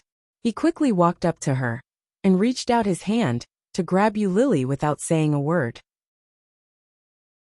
However, Shenjulia was quick to react. He quickly held Lily in his arms and looked at him with a warning look. "What do you want to do?" Lily was held tightly in Shenjulia's arms. She was caught off guard and looked up at Shenjulia. Shenjulia's face was unspeakably serious. Vaguely, he looked at Oming with a hint of warning and hostility. Chapter 1008. Hearing that, Shenjulia laughed. His laughter was clear, with obvious unhappiness. Lily could clearly feel the vibration of his vocal cords. She wanted to push him away, but her whole body was tightly held, and it was difficult to raise her strength. "I say, brother-in-law, are you mistaken? Shouldn't your woman be my sister, Shen Manting? Now Lily is my girlfriend. Are you trying to steal my future brother-in-law's woman?" Shenjulia's voice was full of laughter. He raised his eyebrows and looked at him with sarcasm and disdain. When Lily heard that, her eyes widened. She looked up at him and shouted, "Shenjulia! Don't talk." Shenjulia lowered his head and looked at her with endless tenderness in his eyes. "Anyway, you have broken up. It's better to make some things clear. Every time he comes to pester you, you feel very annoyed, don't you?" Yes, however, at the same time there was a strange feeling. She loved him, but she minded that he was not hers alone. She wanted to see him, but she couldn't accept that he was engaged to another woman at the same time. The inexplicable relationship between them was the most confusing. When Oming heard Shenjulia's words, he was so angry that he laughed. He looked at Lily and said in a cold voice, "I heard that you asked for sick leave. What's wrong with you?" Her face was pale, and she snuggled in Shenjulia's arms like an ordinary little woman, like a little bird. She was completely different from when she was facing him. "It has nothing to do with you, brother-in-law." Shenjulia hugged her, and the smile on his face was sinister. "Why do you care so much? My sister is the one who is planning the wedding. If you have the time to care about other women, you might as well take care of your own business. Don't end up in a mess." While speaking, Shenjulia walked forward with Lily in his arms and said, "I'm also doing it for your own good, brother-in-law." Oming stretched out his arms and put them in front of him, but his eyes fell on Lily. His pair of peach blossom eyes were full of doubt and disbelief. He asked, "Is it true?" Lily leaned against Shenjulia's arms, and her face was pale. Hearing Oming's obviously uncertain words, her heart was beating fast. Really? What would happen to him if what she said was true? If what she said wasn't true, then there was no doubt that Oming would go back and forth and worry about both sides. As for her, she was still Oming's woman, a pitiful mistress whom everyone looked down upon. Lily looked at him and hugged him tightly. She buried her face in his chest and whispered, "Let's go. I feel terrible." There was no direct answer. He did not say it was true, nor did he say it was false. But in Oming's eyes, such an attitude was tantamount to a tacit agreement. Shenjulia's big eyes were shining. He raised his eyebrows slightly and looked at Oming in front of him. He said, "Sorry, brother-in-law, you are in the way." He tried to push Oming's hand away, but Oming twisted it and grabbed Shinjilia's hand. He looked at Lily in anger and sneered. "I haven't seen you for 2 days, and you can't wait to throw yourself into the arms of another man. Lily, are you so lonely?" His ruthless and sharp words were like thousands of sharp blades stabbing into Lily's heart, ruthless and decisive. Chapter 1009. He was really angry, but what did it have to do with her? When Lily heard Oming's words, she laughed and said, "Mr. O, did you make a mistake?" Oming was even angrier when he heard that. He looked at her and said nothing. "We broke up a long time ago, didn't we?" Lily looked at him expressionlessly, and her body felt weak. Even if she wanted to make a disdainful expression, she felt too weak to do so. "Now the person who pesters me is you, and the person who wants to marry me is you. In the past, it was you who ended the relationship first. Why do you have the final say? I will also be tired, Oming." As she said that, she closed her eyes and leaned on Shinjilia's chest. "I didn't agree." Oming looked at her. She was obviously uncomfortable, and her face was pale. Oming felt sad. "I didn't agree, Lily. The reason why I let you go is that I want you to calm down. I didn't want you to break up with me." "Ha, you think too highly of yourself." Lily smiled gently. She was indescribably weak, but the words she said were like cold and sharp, stabbing into Oming's heart. "Lily." Oming was furious, but when he saw her like this, he forcibly suppressed his anger and reached out his hand. "Give her to me." But how could Shinjilia be obedient? Holding Lily, Shinjilia clearly noticed that Lily was about to lose her strength again. His face darkened and he shouted, "Go away. Don't you see that she is uncomfortable?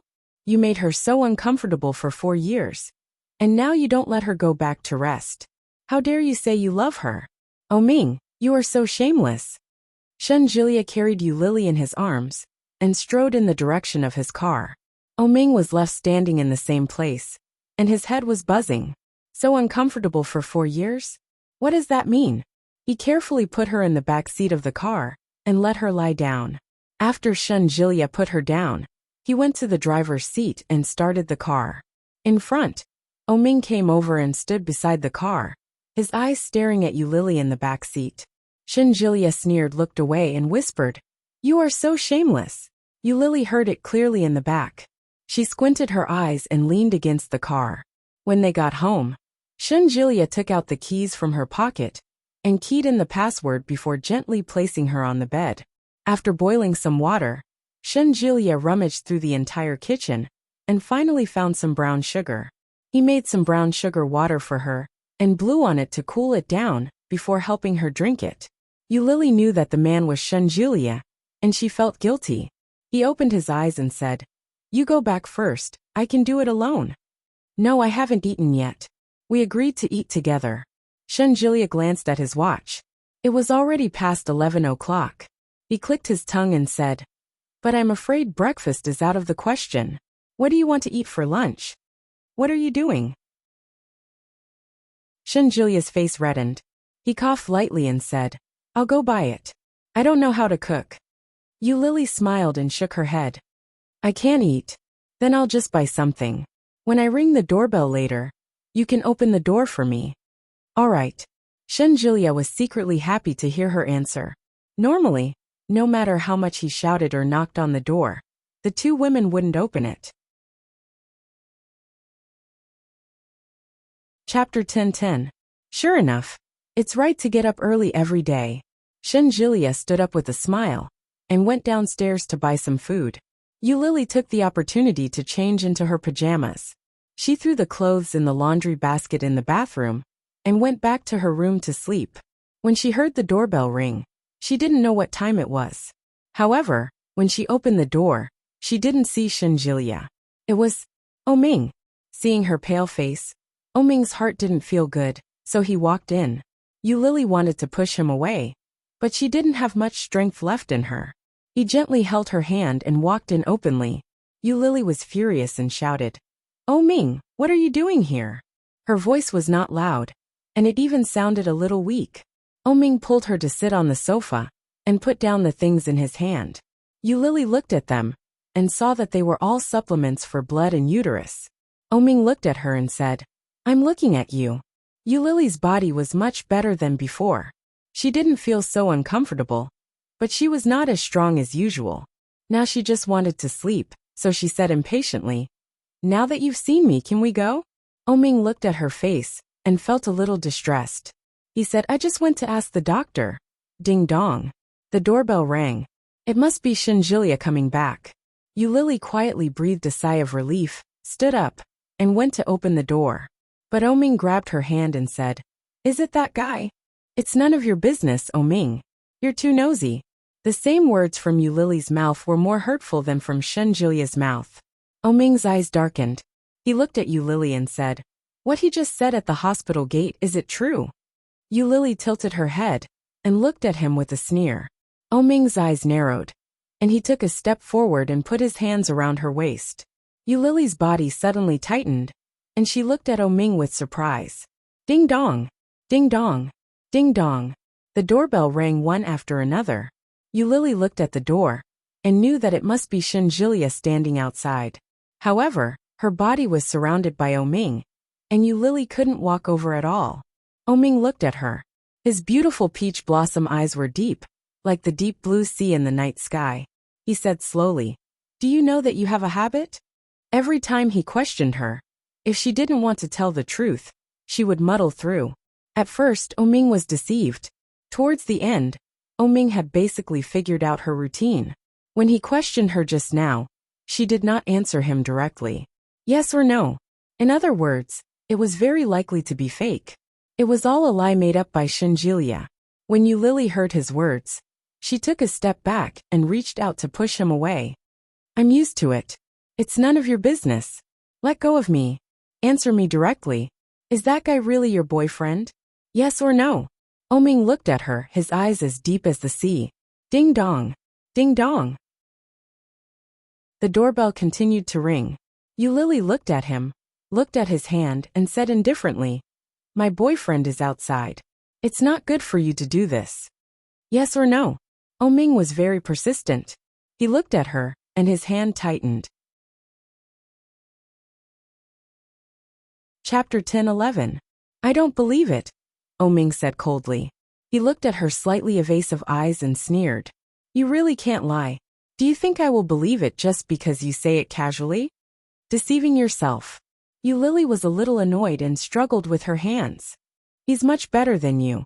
At least he wouldn't force me to do something I don't want to do when I'm in such pain.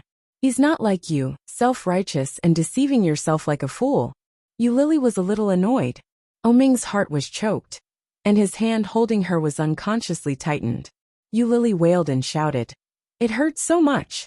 My waist and stomach." Oming was shocked and immediately released his hand.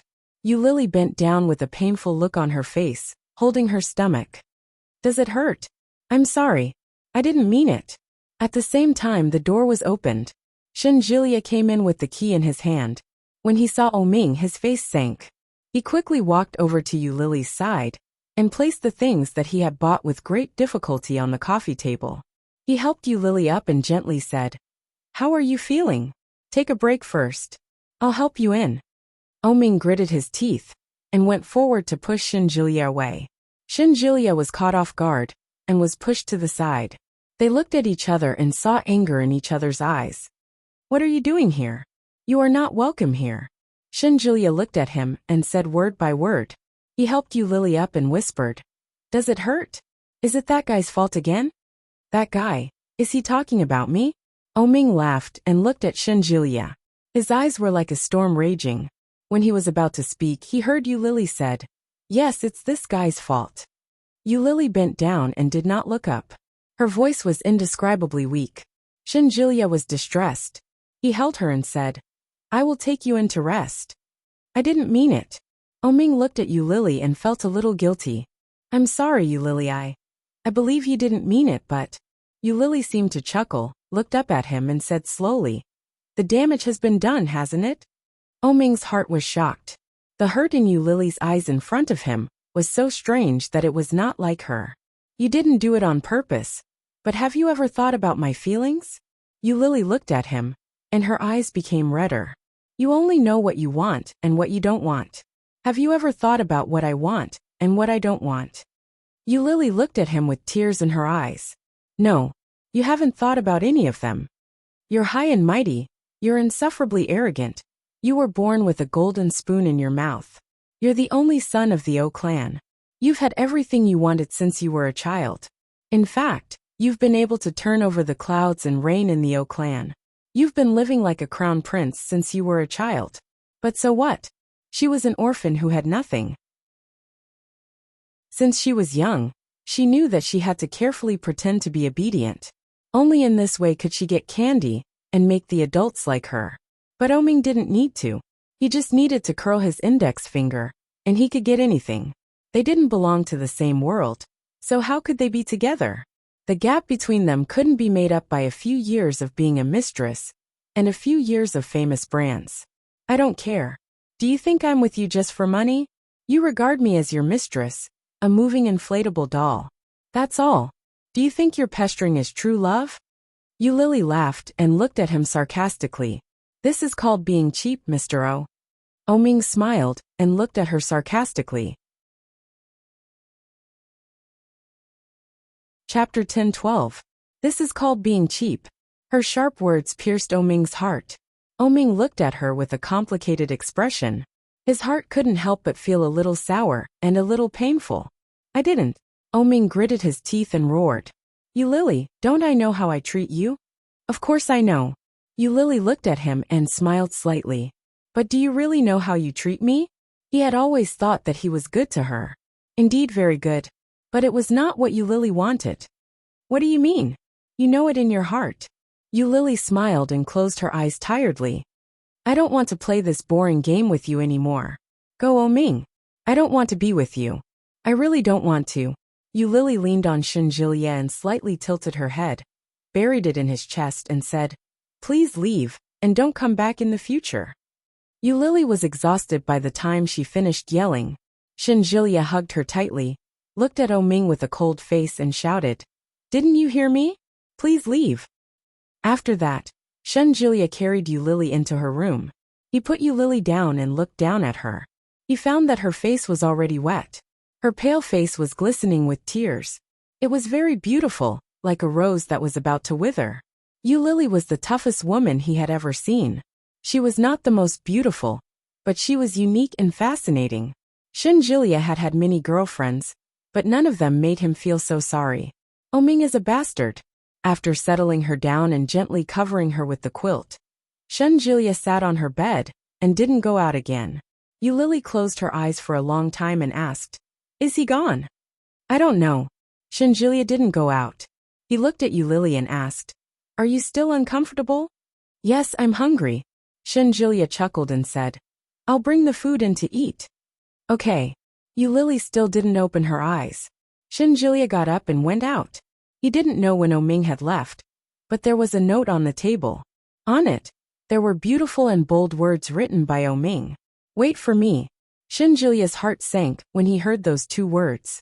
This guy still hasn't given up. He tore up the note and tossed it into the trash can. He brought the takeout he had just bought in and pretended as if nothing had happened. He smiled and took out the food. It was past 7 o'clock in the evening when Shin Luo received Oming's message. Oming's message was very simple. Let's make a deal. Shin Luo glanced at the message and replied, I'm in Kingstown. See you tomorrow. He tossed his phone aside and looked at Yi Yu. Yi Yu was a little scared. Looking at Shin Luo in front of her, her heart was beating fast. She shouted, Brother Luoan, are you afraid now? Shin Luo took a step forward and looked at the layout of the surroundings. You're going to let Grandma live in a shabby place like this? Don't you know that Grandma is in poor health? Shin Luo looked at her with a gloomy expression. Yi Yu didn't dare to look up. She lowered her face and mumbled, Don't you know that Grandma is not very smart? Brother Luo and Grandma asked me to bring her here. I also. Chapter 10:13. When Yi Yu heard this, she shrank her shoulders and did not dare to refute. Shin Luo, and looked at Yi Yu with some disappointment and said, Yu, I thought you would at least be a little more sensible after being a manager for so many years. I didn't expect you to be the same as before. Do you think you can please Grandma by doing this? Yes, she couldn't. Moreover, such a Yi Yu would make people feel more annoyed and annoyed.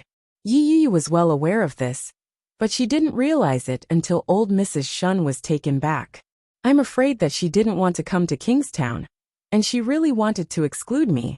After Yi Yu thought through everything, she felt more and more uncomfortable. The old lady was really unscrupulous in order to drive me away from the Shin family. Now even Shin Luoan. Looking at Yi Yu's aggrieved look, Shun Luo and felt even more angry. He sneered and said, Who are you showing this to now? Do you think I dare not scold you when I see you like this? No, Brother Luo, and this time it's my fault. Yi Yu lowered her head and looked at the ground.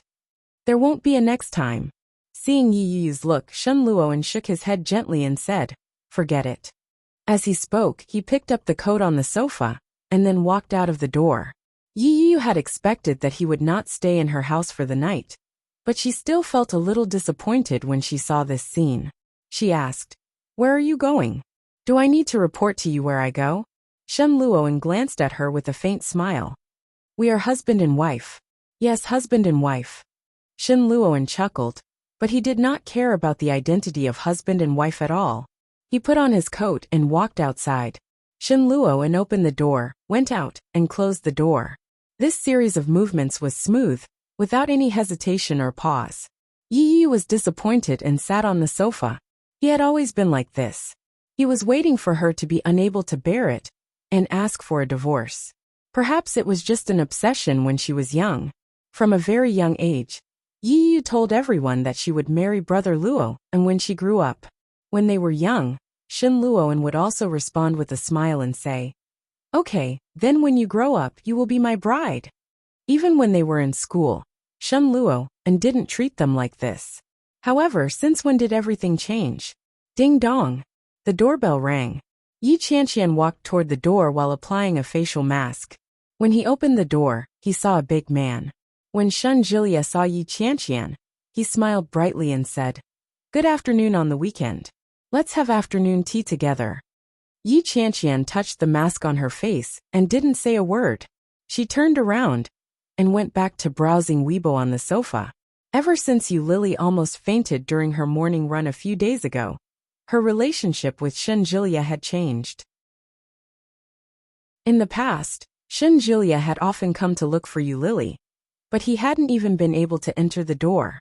However, it was completely different now. Not only did they visit frequently, but even the treatment they received was completely different. Chapter 10:14. Shen Jilia brought the snacks in and put them on the table. He asked, Where is Lily? Drawing in the room. Yi Qianqian said with her eyes squinted. Shen Jilia walked slowly to the door of Yu Lily's room and knocked on the door. Yu Lily thought it was Yi Qianqian, so she shouted without looking up, Come in. However, it was another person who opened the door and came in. Yu Lily was a little surprised. When she saw him, she said, Why are you here again? Didn't you say you had something to do? Well, I'm done. Shen Jilia walked in and walked behind Yu Lily to watch her draw. But when she saw the male lead, an obscure expression flashed across her face. On the screen, the male lead was sitting on the sofa. His long legs and unusually long fingers were holding a cigar. He was wearing a burgundy suit, and the shape of his eyes was beautiful and long. When he squinted slightly, he looked indescribably lifelike and lifelike. Oh Ming! Shen Jilia felt a little strange, but at the same time, he felt a little frustrated. Yu Lily's words were harsh, but she couldn't let go of Oh Ming. Let's go out to eat. I bought some snacks and desserts. Let's have afternoon tea together. Shen Jilia leaned closer and whispered in her ear. Yu Lily was very focused on drawing. After she answered casually, she didn't stop. After she finished the dialogue with the male lead, Yu Lily stopped. However, when she turned her head, she saw Shen Jilia looking at her attentively from behind. Yu Lily was shocked, but then, when she met Shen Jilia's burning eyes, she couldn't help but blush. She reached out and slapped his face, shouting, Pervert, why are you so close to me? Shinjulia was slapped, but he didn't look angry at all. He quietly smiled and said, "Let's go." Yulili was embarrassed. Shinjulia is really a master at picking up girls. Even Yulili was captivated. Yulili had to admit that she was impressed by his tricks. Seeing Shinjulia go out, Yulili relaxed a little. Recently, Shinjulia had been taking care of her meticulously. This was something she had never experienced when she was with Oming. Oming was too overbearing. Many times, he did everything without considering her feelings. Shinjulia was the exact opposite. No matter what he did, he would always consider Yulili's feelings, which made her feel very comfortable. At the same time, he felt extremely guilty. She did not have any feelings for him. Not having feelings can be cultivated. When you and Oming first got together, didn't you also have feelings? Just last night, when she told Yi Qianqian about it, Yi Qianqian had said, "The best way to get out of a relationship is to start another one. You draw comics yourself. Surely you know this, don't you?" Yi Qianqian, after taking 2 deep breaths, Yulili walked out. When he went out, Yi Qianqian was already eating. She held a cup of milk tea in her hand and a black forest cake in front of her. She was staring at her phone in shock. Yulili's face was still warm. She picked up a cup of milk tea, put a straw in it, and watched it with Yi Qianqian. She immediately turned off the movie on her cell phone and said, "Lily, go and buy groceries. It's already so late. The vegetables won't be fresh anymore. Old Shen, go with her." Shinjulia sat quietly on the side and looked a little bored. Yi Qianqian was keenly aware of that. She immediately turned off the movie on her cell phone and said, "Lily, go and buy groceries." Chapter 10:15. Of course, Yulili knew what Yi Qianqian meant. Wasn't she trying to create an opportunity for them to be alone? Such an obvious intention. Yulili wasn't stupid. However, it just so happened that Yulili had something she wanted to clarify with Shinjulia. Without clarifying it, Yulili would always feel suffocated. Taking advantage of the situation, Yulili went into the room to take her bag and went to the nearby supermarket. Shinjulia could tell at a glance that he had never bought groceries before. He looked left and right. Suddenly she exclaimed and shouted, "Lily, look, this radish looks so strange." Yulili turned her head in the direction of the voice and saw that he was holding a radish in his hand. However, this white radish was 2 radishes joined together. There was an obvious dent in the middle, and in the middle of the 2 radishes, there was a small radish tail poking out. Shinjulia picked up the radish and smiled brightly. "Look at this. Doesn't it look like a family of 3? Seeing the bright smile on Shinjulia's face, Yulili couldn't bring herself to smile. The corners of his lips twitched as he said, "Thank you for the past few days." When Shinjulia saw the change in Yulili's expression, he knew that she had something to say. He smiled and looked at her hand that was holding the handle of the cart tightly. Then, his gaze fell on her slightly shrunken shoulders. "What are you talking about?" Shinjulia shrugged his shoulders and raised his eyebrows slightly. He didn't seem to notice Yulili's strangeness. He put the white radish into the cart and said, "You don't have to be so polite. We are all friends." Friends? Yulili felt a little embarrassed. It seemed that she did not treat him as a friend. Instead, it was a strange relationship, a strange state. Seeing her slightly embarrassed expression, Shinjulia chuckled and said, "I know what you want to say, but there are some things you'd better not say out loud." As he spoke, he leaned toward Yulili, and his smile became more and more brilliant. Just when Yulili thought he was going to say something, Shinjulia's smile suddenly disappeared and turned into a faint smile. He leaned over and tilted his head slightly. Yulili's heart skipped a beat, and she instinctively wanted to avoid him. Shinjulia's hands moved even faster. He held her head in place and whispered, "Shh, don't move." The distance between them was less than 3 centimeters, and they could feel each other's breath. Yulili's body stiffened, and she felt a little nervous. Did this guy want to kiss her? However, Shinjulia didn't make any further moves. He said, "Look behind me. Is there someone I know there?" Yulili looked in the direction he was pointing at and saw a tall figure among the women and elderly people who were buying groceries. He was wearing a dark suit with dark patterns. His body was tall and straight, and he was squinting at them. The distance was a little far, and Lily was a little short-sighted. She couldn't see his expression clearly, but she could clearly see who this figure was. The angle was right behind Shinjulia. Lily's silhouette was hidden by Shinjulia's tall figure. From the back, it was impossible to see her expression. From the back, it looked like they were kissing. Chapter 10:16. After Shinjulia said that, he pulled Lily up, put his hand on her trolley, and walked side by side with her. Oming stood behind, watching them cuddle with each other, and his face became more and more gloomy. This is still in public. How dare the two of them be so presumptuous? Have they already? The more Oming thought about it, the more angry he became. Clenching his fists, Oming closed his eyes, turned around and didn't stay. Seeing Oming turn away, Shinjulia slightly raised his lips, turned his head, and looked at Lily. Lily also looked in the direction of Oming's departure, and her eyes were slightly gloomy. I still can't let it go. How can this be? Lily didn't notice the change in Shinjulia. She inadvertently turned her head and saw the green onions and garlic sprouts placed together. She couldn't help but think of the time when she went to the supermarket with Oming. Oming pushed the trolley and grabbed whatever he saw. Finally, he grabbed 2 bundles of vegetables and asked, "Which is the green onions and which is the garlic?" At that time, she also frowned and asked with a distressed face, "Yes, which is the green onions and which is the garlic?" Lily didn't recognize them at all, so she bought both. After returning home, Lily went to cook, and Oming excitedly jumped over with a tablet and shouted, "Lily, look, this round one is the green onions, and the flat one is the garlic." That smiling face was as bright as the stars yesterday, shining and dazzling, but now looking back, it was very far away. However, it was deeply imprinted in her mind, and it was difficult to erase. Shinjulia found that she was staring at the things in front of her. So he reached out, waved in front of her, and shouted, "Lily."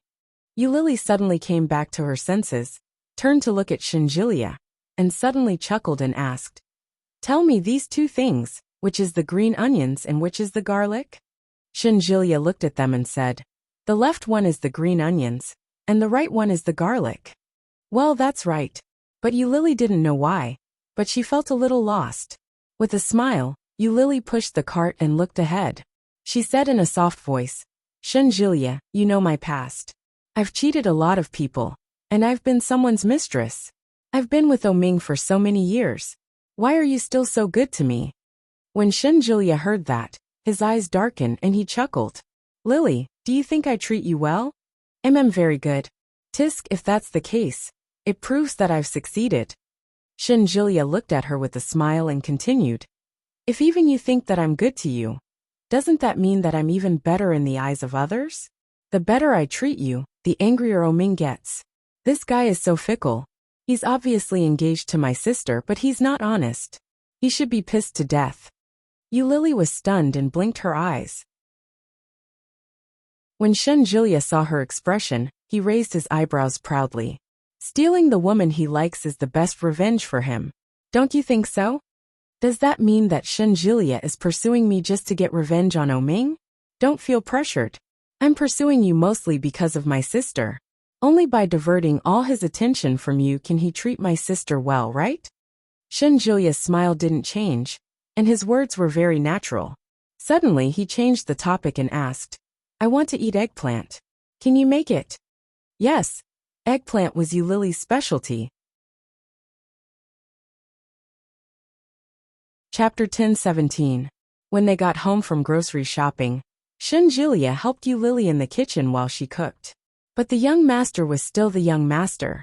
Washing vegetables almost flooded the kitchen, and helping to look after the fire almost burned his own clothes. In the end, he was still driven out by Lily. His days passed by uneventfully. Since that day when he saw her in the supermarket, he never appeared again. Love Transaction had been online for 2 months, and the number of clicks had exceeded 100 million.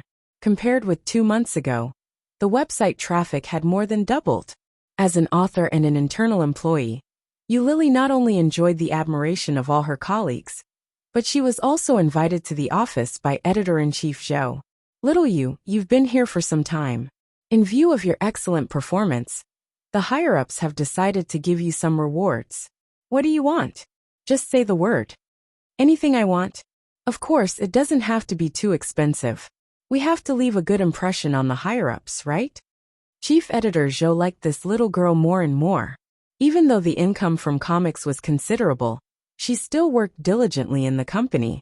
Among her colleagues, her performance was second only to Yi Qianqian's. Such achievements were equally impressive. More importantly, Yu Lily was neither arrogant nor rash, and she was very popular in the company. Yu Lily heard Editor-in-Chief Zhou's words and said, "Well, I want to take an early vacation." "Ah, that's it." Yes, just like that. Editor-in-Chief Zhou was surprised. She thought that she would ask for an expensive digital screen or laptop. According to Yi Qianqian, Yu Lily didn't have a computer. However, when he thought about it, he felt that it made sense. With Yu Lily's current income, she could buy a computer whenever she wanted. Her request was very simple. Editor-in-Chief Zhou nodded and said, "It's almost New Year. When do you want to have a holiday?" "On the 22nd, I'm going to travel." The 23rd was Oming and Shen Manting's wedding. She didn't want to see them happy. Kingstown was so big, and yet so small at the same time. The news of their marriage would definitely spread everywhere. At the very least, there would be one less pure land in the country. Hearing the word travel, Chief Editor Zhou's eyes lit up and she asked, "Where are you going to travel?" Yu Lily smiled. She thought for a moment and said, "Probably to Japan." Yu Lily asked Yi Qianqian not to tell Shinjilia about it. On the night of the 21st of December, Yu Lily packed all her luggage. She looked at the empty room and lay on the bed in boredom. All the important things were packed away. Yu Lily closed her eyes and put the headphones in her ears, listening to the bustling noise coming from the other side. Shen Manting was discussing the details of the wedding, including the makeup, guests, and hotels. All of these had been prepared, and they were just discussing the optimization. This kind of thorough preparation, this kind of painstaking effort, was so blissful. "Manting, someone's looking for you." "Hey, they're here." "Who is it?" Even the reply was brimming with joy. Shen Manting must be feeling very happy right now. Yu Lily felt a little jealous. She closed her eyes, took off the headphones and threw them aside.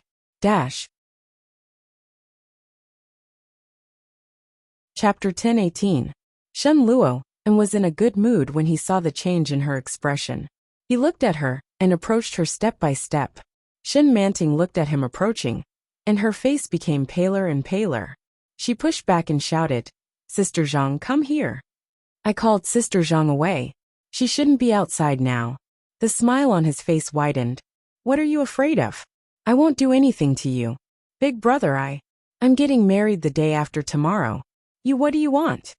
As the big brother, can't I come to see my sister who is about to get married? Shen Luo, and stopped in his tracks and looked at Shen Manting's pale face. His heart sank. "Am I that scary? Why do you have such a big reaction?" Shen Manting had been forced into a corner, and the cold wall was behind her. At that moment, the distance between Shen Manting and Shen Luan was less than a meter. As Shen Luan spoke, his expression was calm. He approached her with a hint of malice. He leaned over, his hands still in his trouser pockets. Suddenly, his lips curved into a smile. "Are you afraid that I'll do it again?" His words undoubtedly poked at Shen Manting's sore spot. One more time. She had been 20 years old when old Mrs. Shen had brought her home.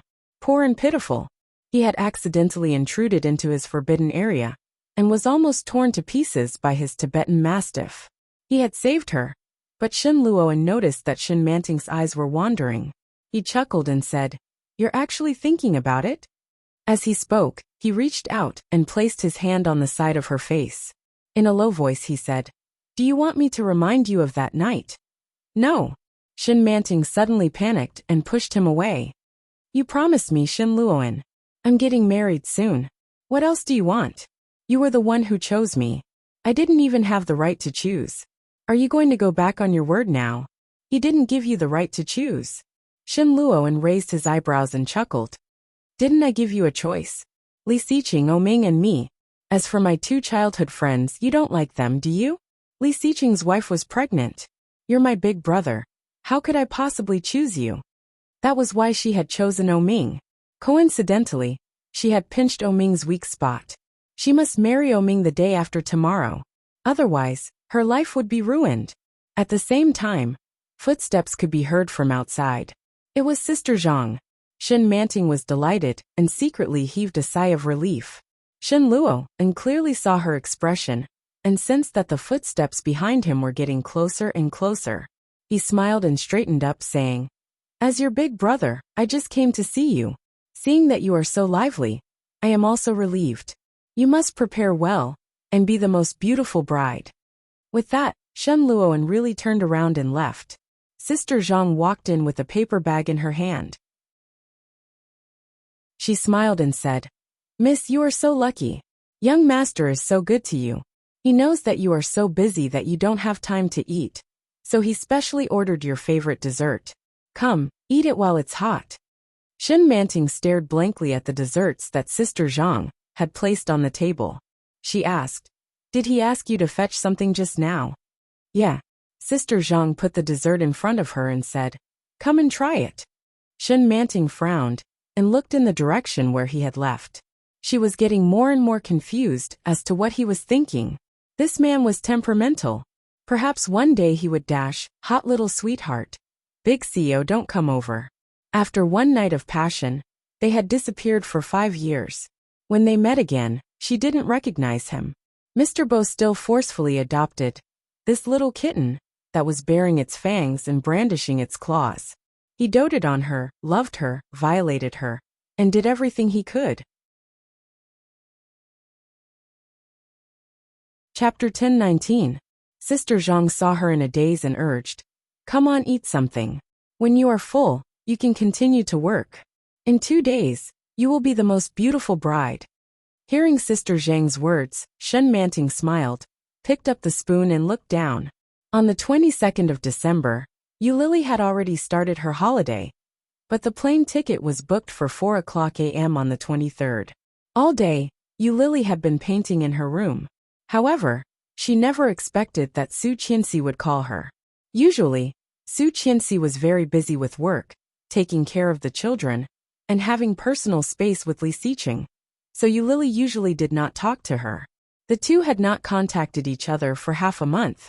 Seeing Su Qianxi's call, Yulili was a bit surprised. Holding a pen, she picked up the phone and quickly answered, "Hello. Lily, are you free tonight?" There was a child's voice on the other side of the phone. It sounded like they were chasing and playing. The little girl's voice was soft and sweet. Yuli's heart softened, and she nodded and said, "Yes, what's wrong? Let's have dinner together tonight. We haven't been together for a long time.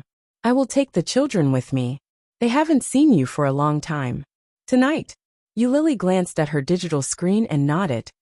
"Okay, where to? Let's go to the place we often go. I don't know any other places, okay?" The place we often go. It was Palace 1 under the O Group. Oming also often went there. Yulili was a bit hesitant. When she was about to discuss with Su Qianxi about changing places, there came the cry of the child. "Mom!" When Yulili heard his voice, it was as if a soft spot in her heart had been touched, and it immediately sank. Su Qianxi responded and said, "Then it's settled. Let's have dinner together at 7 p.m. Bye." Before Yulili spoke, Su Qianxi had already hung up the phone. "Forget it, let's go. It shouldn't be so coincidental, right?" Yulili ignored it and continued to paint. When it was almost 5 p.m., Yulili began to change clothes and put on makeup. It took about half an hour to get to Palace 1 by taxi. When Yulili arrived, it was exactly 18:53 in the evening. Palace number 1 was a combination of entertainment, dining, leisure, and so on. It was located in a key location and had gorgeous decorations. 1, 2, 3, 10. He leaned against the wall and counted. When he counted to 10, he straightened up, looked around and shouted, "I'm going to start looking." "Okay." Li Jianyue hid behind the curtains. Her small figure could be seen clearly. Seeing this scene, Li Xiqing could not help but laugh. However, he deliberately looked around and pretended to be distressed. My little baby, where are you? When she heard her father's words, Li Jianhua shrank back and the curtains were flattened. The little girl's sweet voice called out, Daddy, you won't be able to find me. I'm hiding. Li Xiqing laughed out loud and said, Is that so? Where are you hiding then? I won't tell you. You have to find me yourself. Li Jianhua shouted. Her voice was a little smug.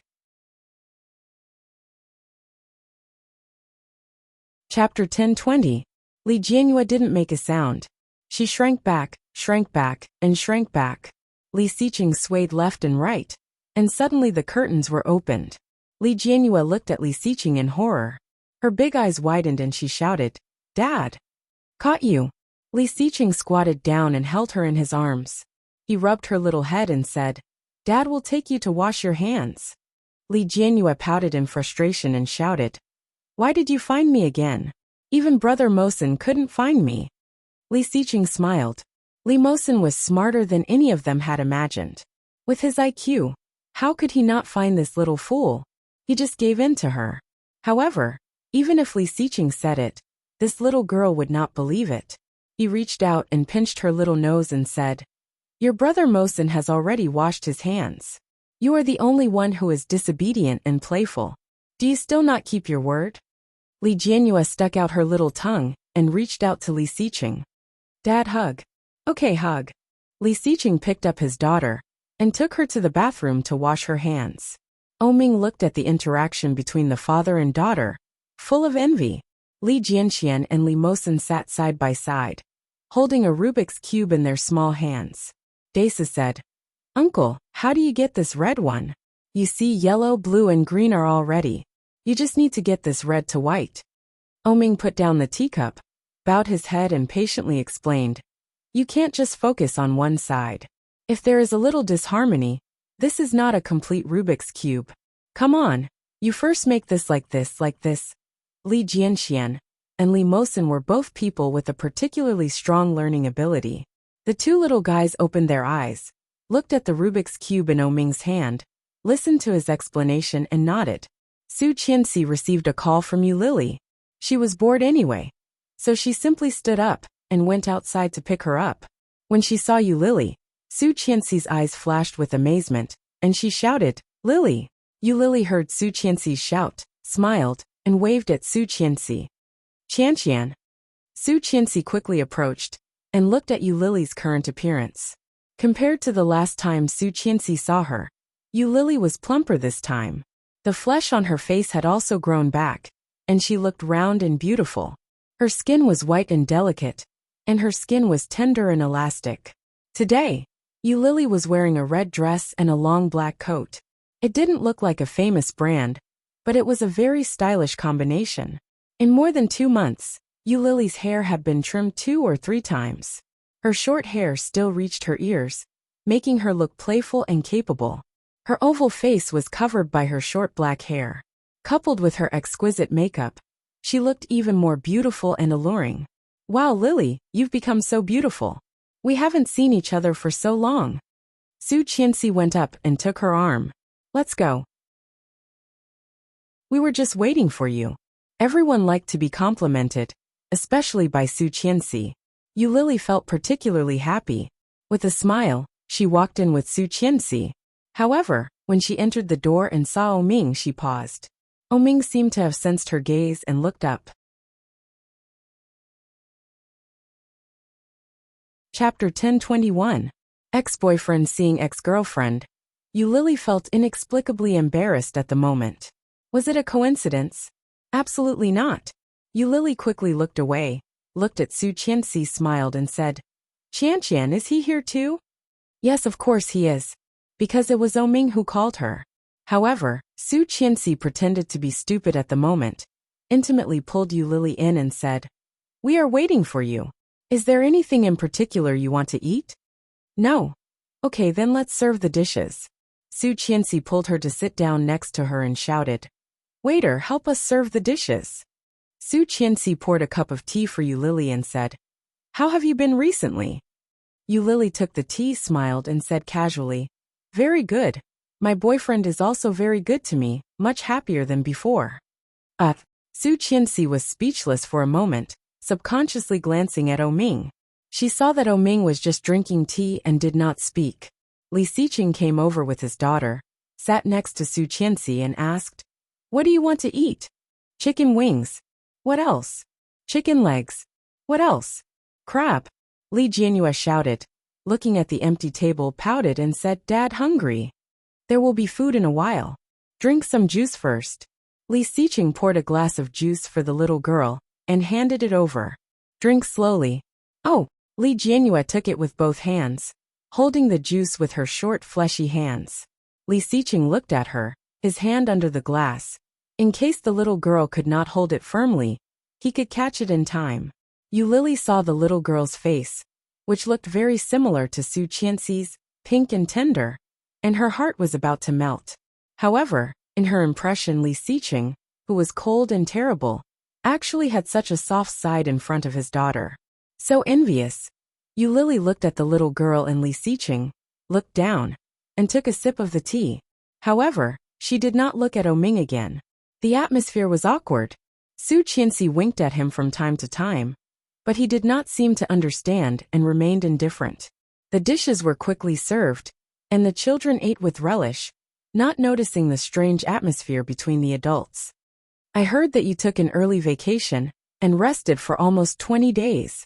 Oming finally opened his mouth, but he didn't look at her. Instead, he lowered his head and ate slowly. It was obvious who he was talking to. "Yes," Yu Lili replied. "Traveling." "Yes." "Where to?" "I don't know. We'll see." Yu Lili smiled and took a sip of tea. Suddenly, she picked up the red wine glass next to her and reached out to Oming. "Master O, congratulations. You're getting married tomorrow. I wish you a happy wedding in advance." Oming's eyes darkened. He picked up the glass of red wine and gently clinked it with Yu Lili's glass. Then, Yu Lili laughed and drank all the red wine in the glass. "Cheers." Yu Lili stood up and said, "I still have things to do. I'll go first. I can have a good time after I finish my work. Thank you for today, Qianqian." Su Qianxi was embarrassed. She didn't know whether it was an illusion or not, but she felt that Yu Lili's thank you was sarcastic. Blushing, when she was about to speak, Yu Lili had already turned and left. Chapter 10:22. The distance between Oming and Yu Lili was always maintained at a moderate distance. Yu Lili didn't look back, but she was clearly aware that he was following her. Deliberately quickening her pace, Yu Lili went out the door. It was a little windy outside. As soon as she went out, the wind blew in fiercely, making her subconsciously wrap up her clothes. Seeing her like this, Oming quickly walked forward. Yu Lili heard the subtle footsteps coming from behind, and she quickened her pace. Then, as if she had thought of something, Yu Lili suddenly stopped in her tracks and stood rooted to the ground. Oming hadn't expected her to suddenly stop. Caught off guard, he rushed forward and bumped into her. Yu Lili was hit so hard that she groaned and almost fell forward. Oming was quick to react. He reached out to grab her and held her firmly in his arms. Such a scene made people couldn't help but look at them. She could clearly feel the warmth of the strong arm that was wrapped around her waist. Yu Lili's heart was beating fast. She reached out, took his hand away, turned around and looked at Oming. The distance between the two was less than 20 centimeters. Oming didn't expect that Yu Lili would face him like this. He looked at her eyes in a daze and couldn't help but be attracted to her. Yu Lili looked up at him. Her eyes were deep and beautiful, as if they were shrouded in a layer of silver light. She looked calm and serious as she said, "Oming, let's go to bed." Oming was very surprised and thought he had heard wrong. He asked incredulously, "What did you say?" Yu Lili looked at him and didn't avoid his eyes. She was calm, but she still firmly said, "Let's go get a room." Such a bold request was not only beyond Oming's expectation, but also Yu Lili began to doubt whether she was crazy. Seeing Oming's eyes, the impulse in Yu Lili's heart decreased bit by bit. Yu Lili looked down and smiled gently. When she was about to say something, she heard Oming's voice. Yeah. Yeah. A simple single word made Yu Lili's heart slightly hurt. Without warning, the pain made her breathless. But he smiled and said, "Then you drive the car." I'll go buy something. Oming frowned. After getting the car, he drove Yu Lily to the place she had told him to go. Stop. At the same time, Oming stopped the car. She opened the door and said, "Wait a minute." With that, she got out of the car and entered a pharmacy. After about 7 or 8 minutes, Yu Lily came out with a bag in her hand. There were 2 glasses of milk in it. Let's go. Yu Lily smiled and sat in the front passenger seat. Oming wasn't in a hurry to drive. He lit a cigarette and asked, "Are you serious?" "Yes. You can now." She had done it with Shenjilia before, so she knew it was possible. That's why she sought him out. Oming laughed coldly. "Shenjilia couldn't satisfy you, so you came to me, right?" Yu Lily's hand holding the bag slightly tightened, and the bag made a rustling sound. However, Yu Lily suddenly turned her head and smiled like a flower. "Why did you ask if you knew? Don't you want to?" Oming's face suddenly darkened. He turned his head and looked at her like a raging storm, very gloomy. "It seems that you really don't want to. Then I'm leaving. Take care of yourself." As she spoke, Yu Lily opened the car door and was about to get out. But she was stopped. Oming locked the door and coldly said, "You need to F***CK. Chapter 1023. Oming took Yu Lily to a local 5-star hotel in Kingstown, registered his ID card, and opened a room. As soon as Oming entered the room, he took off his coat.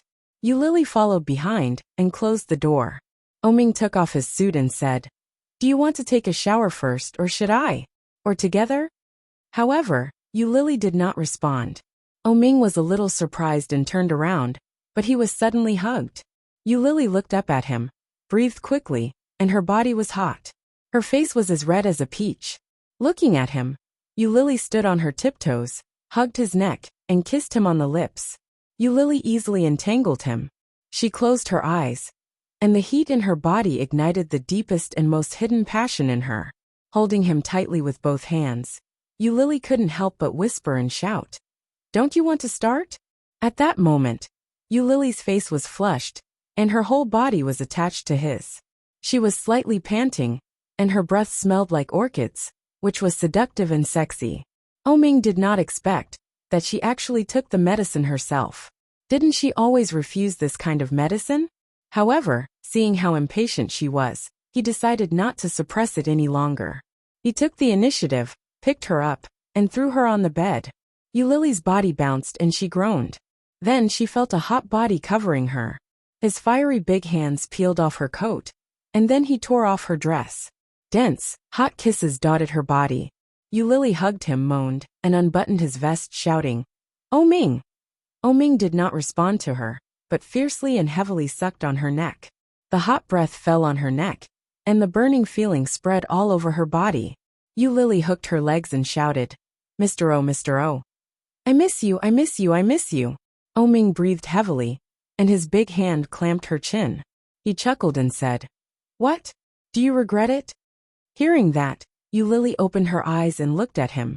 His clothes were slightly messy, and his eyes were slightly narrowed, but he was very sober.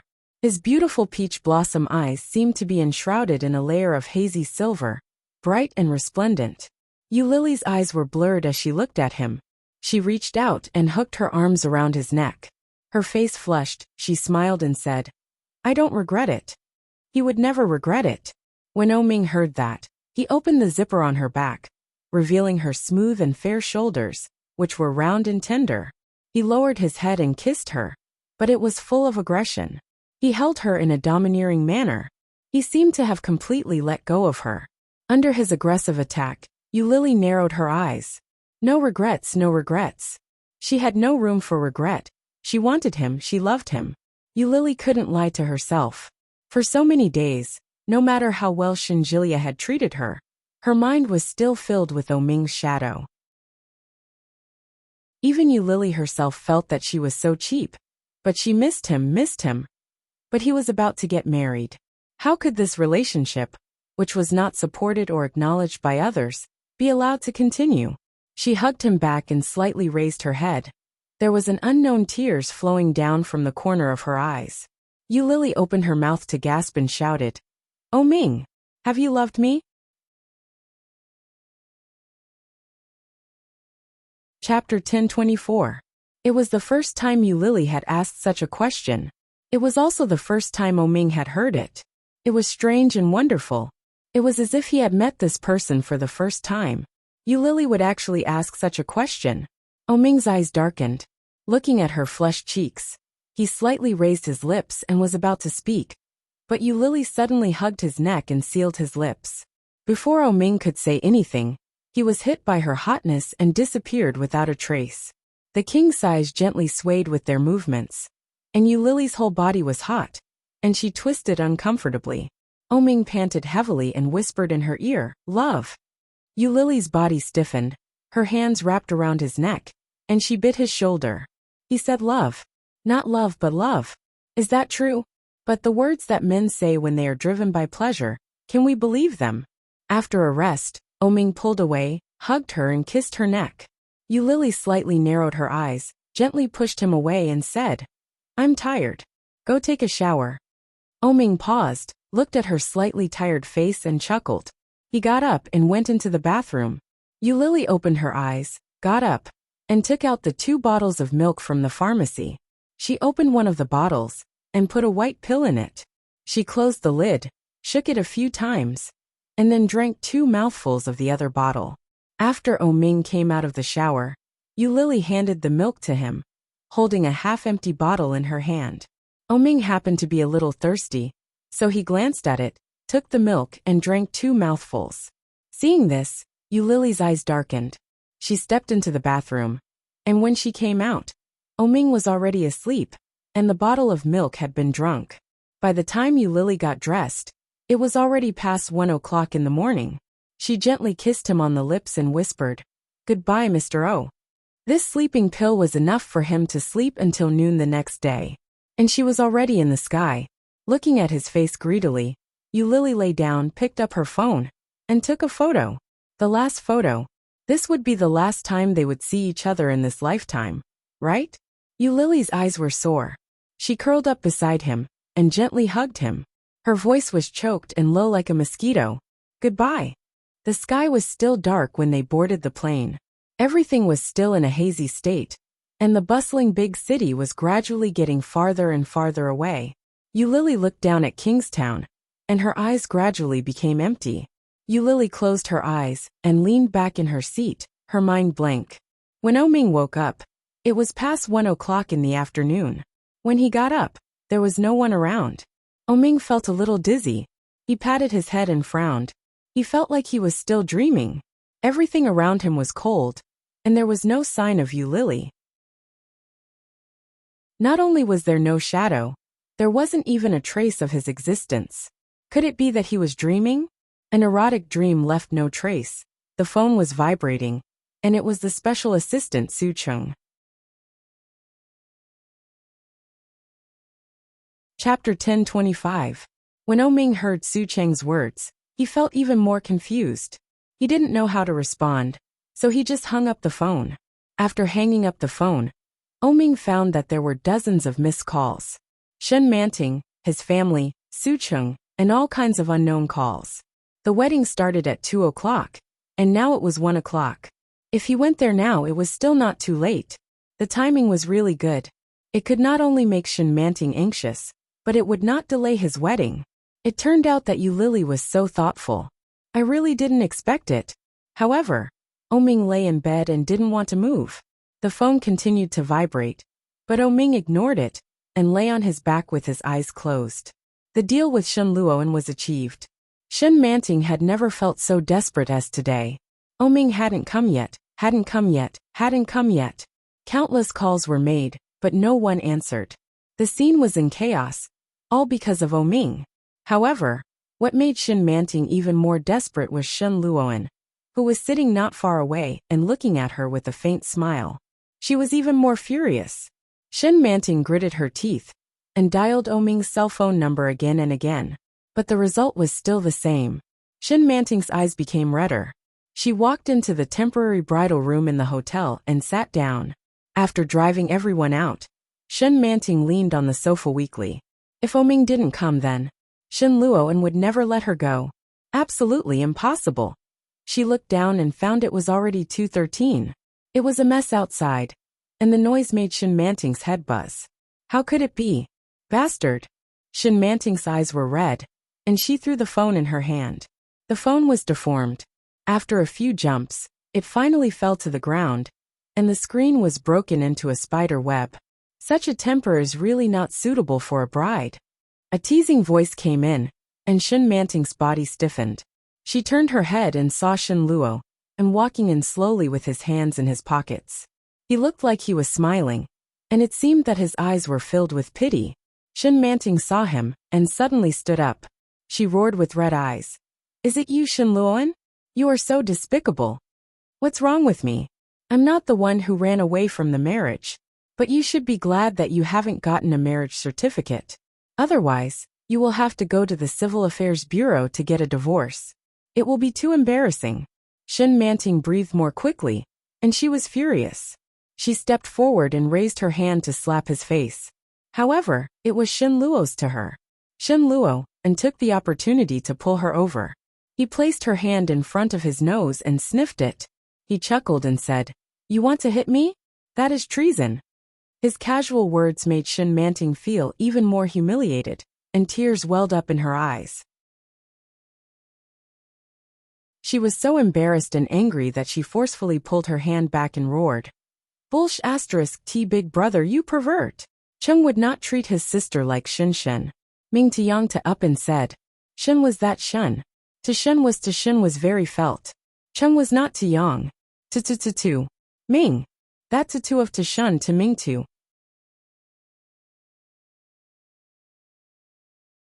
Chapter 10:26.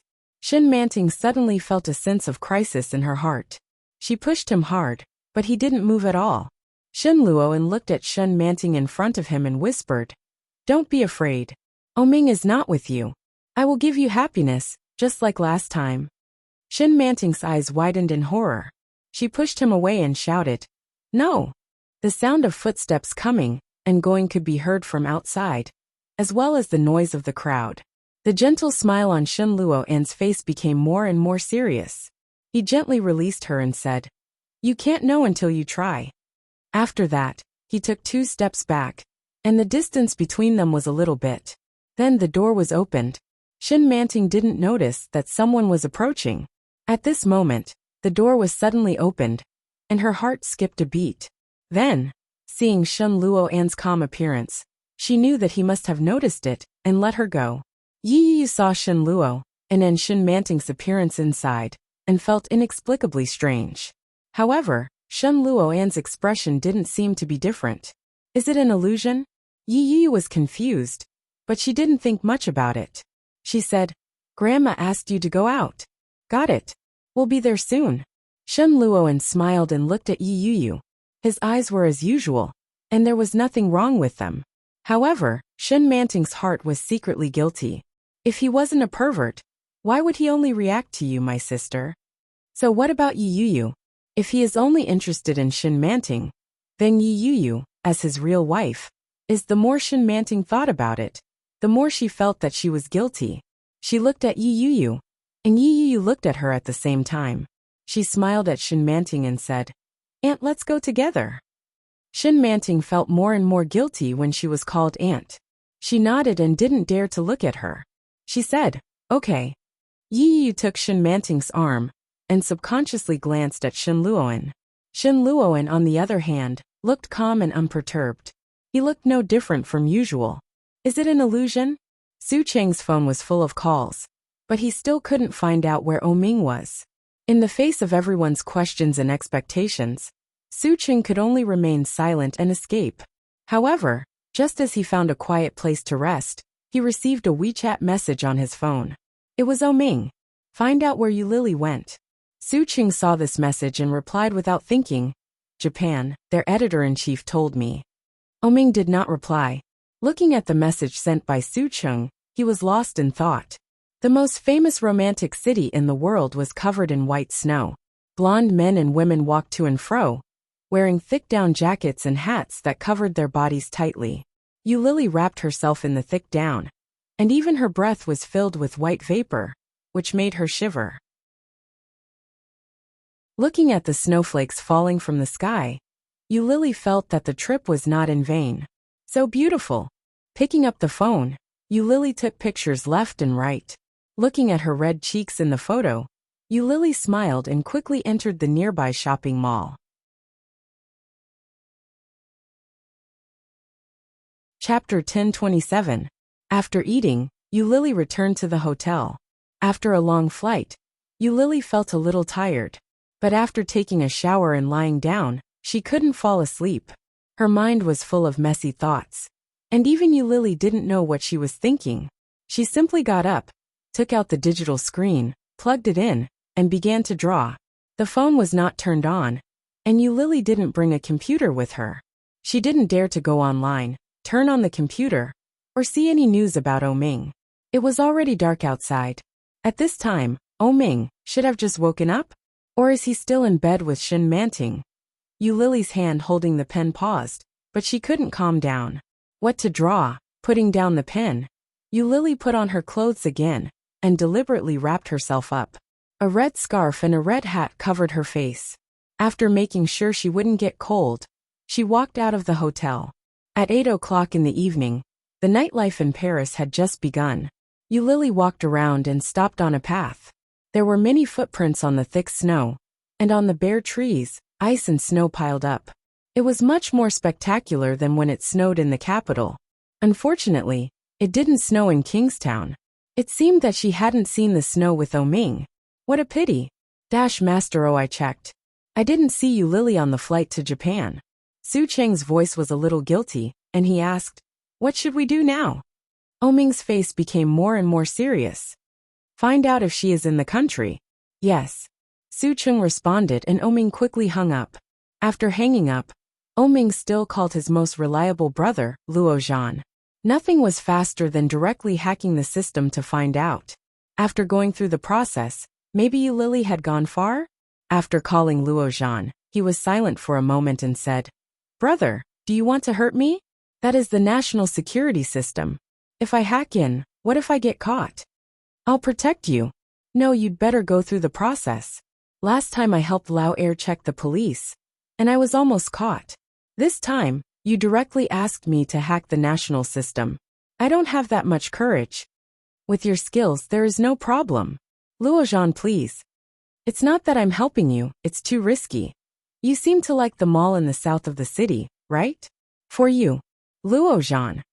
Oming's department store in the south of the city was the most profitable, and he actually gave it to him?" Luo Zhan almost choked on his saliva and asked incredulously, "What did you say?" "I said, help me investigate. I'll give you the department store in the south of the city." Luo Zhan almost knelt, but he also realized the seriousness of the situation. "I don't want the mall, but you can give me some shares to play with." "Okay." Oming agreed without hesitation. "Hurry up." Luo Zhan was puzzled and asked, "Is it really urgent?" "Hurry." "All right, wait for me." After Luo Zhan hung up the phone, he was clearly aware of the contemptuous eyes coming from the side. Luo Ran was eating when he saw him hang up the phone. He said leisurely, "If I had known that being a hacker was so lucrative, I wouldn't have majored in psychology. It would have been much better to focus on technical skills." "It's too late." Luo Zhan put down the phone and stopped eating.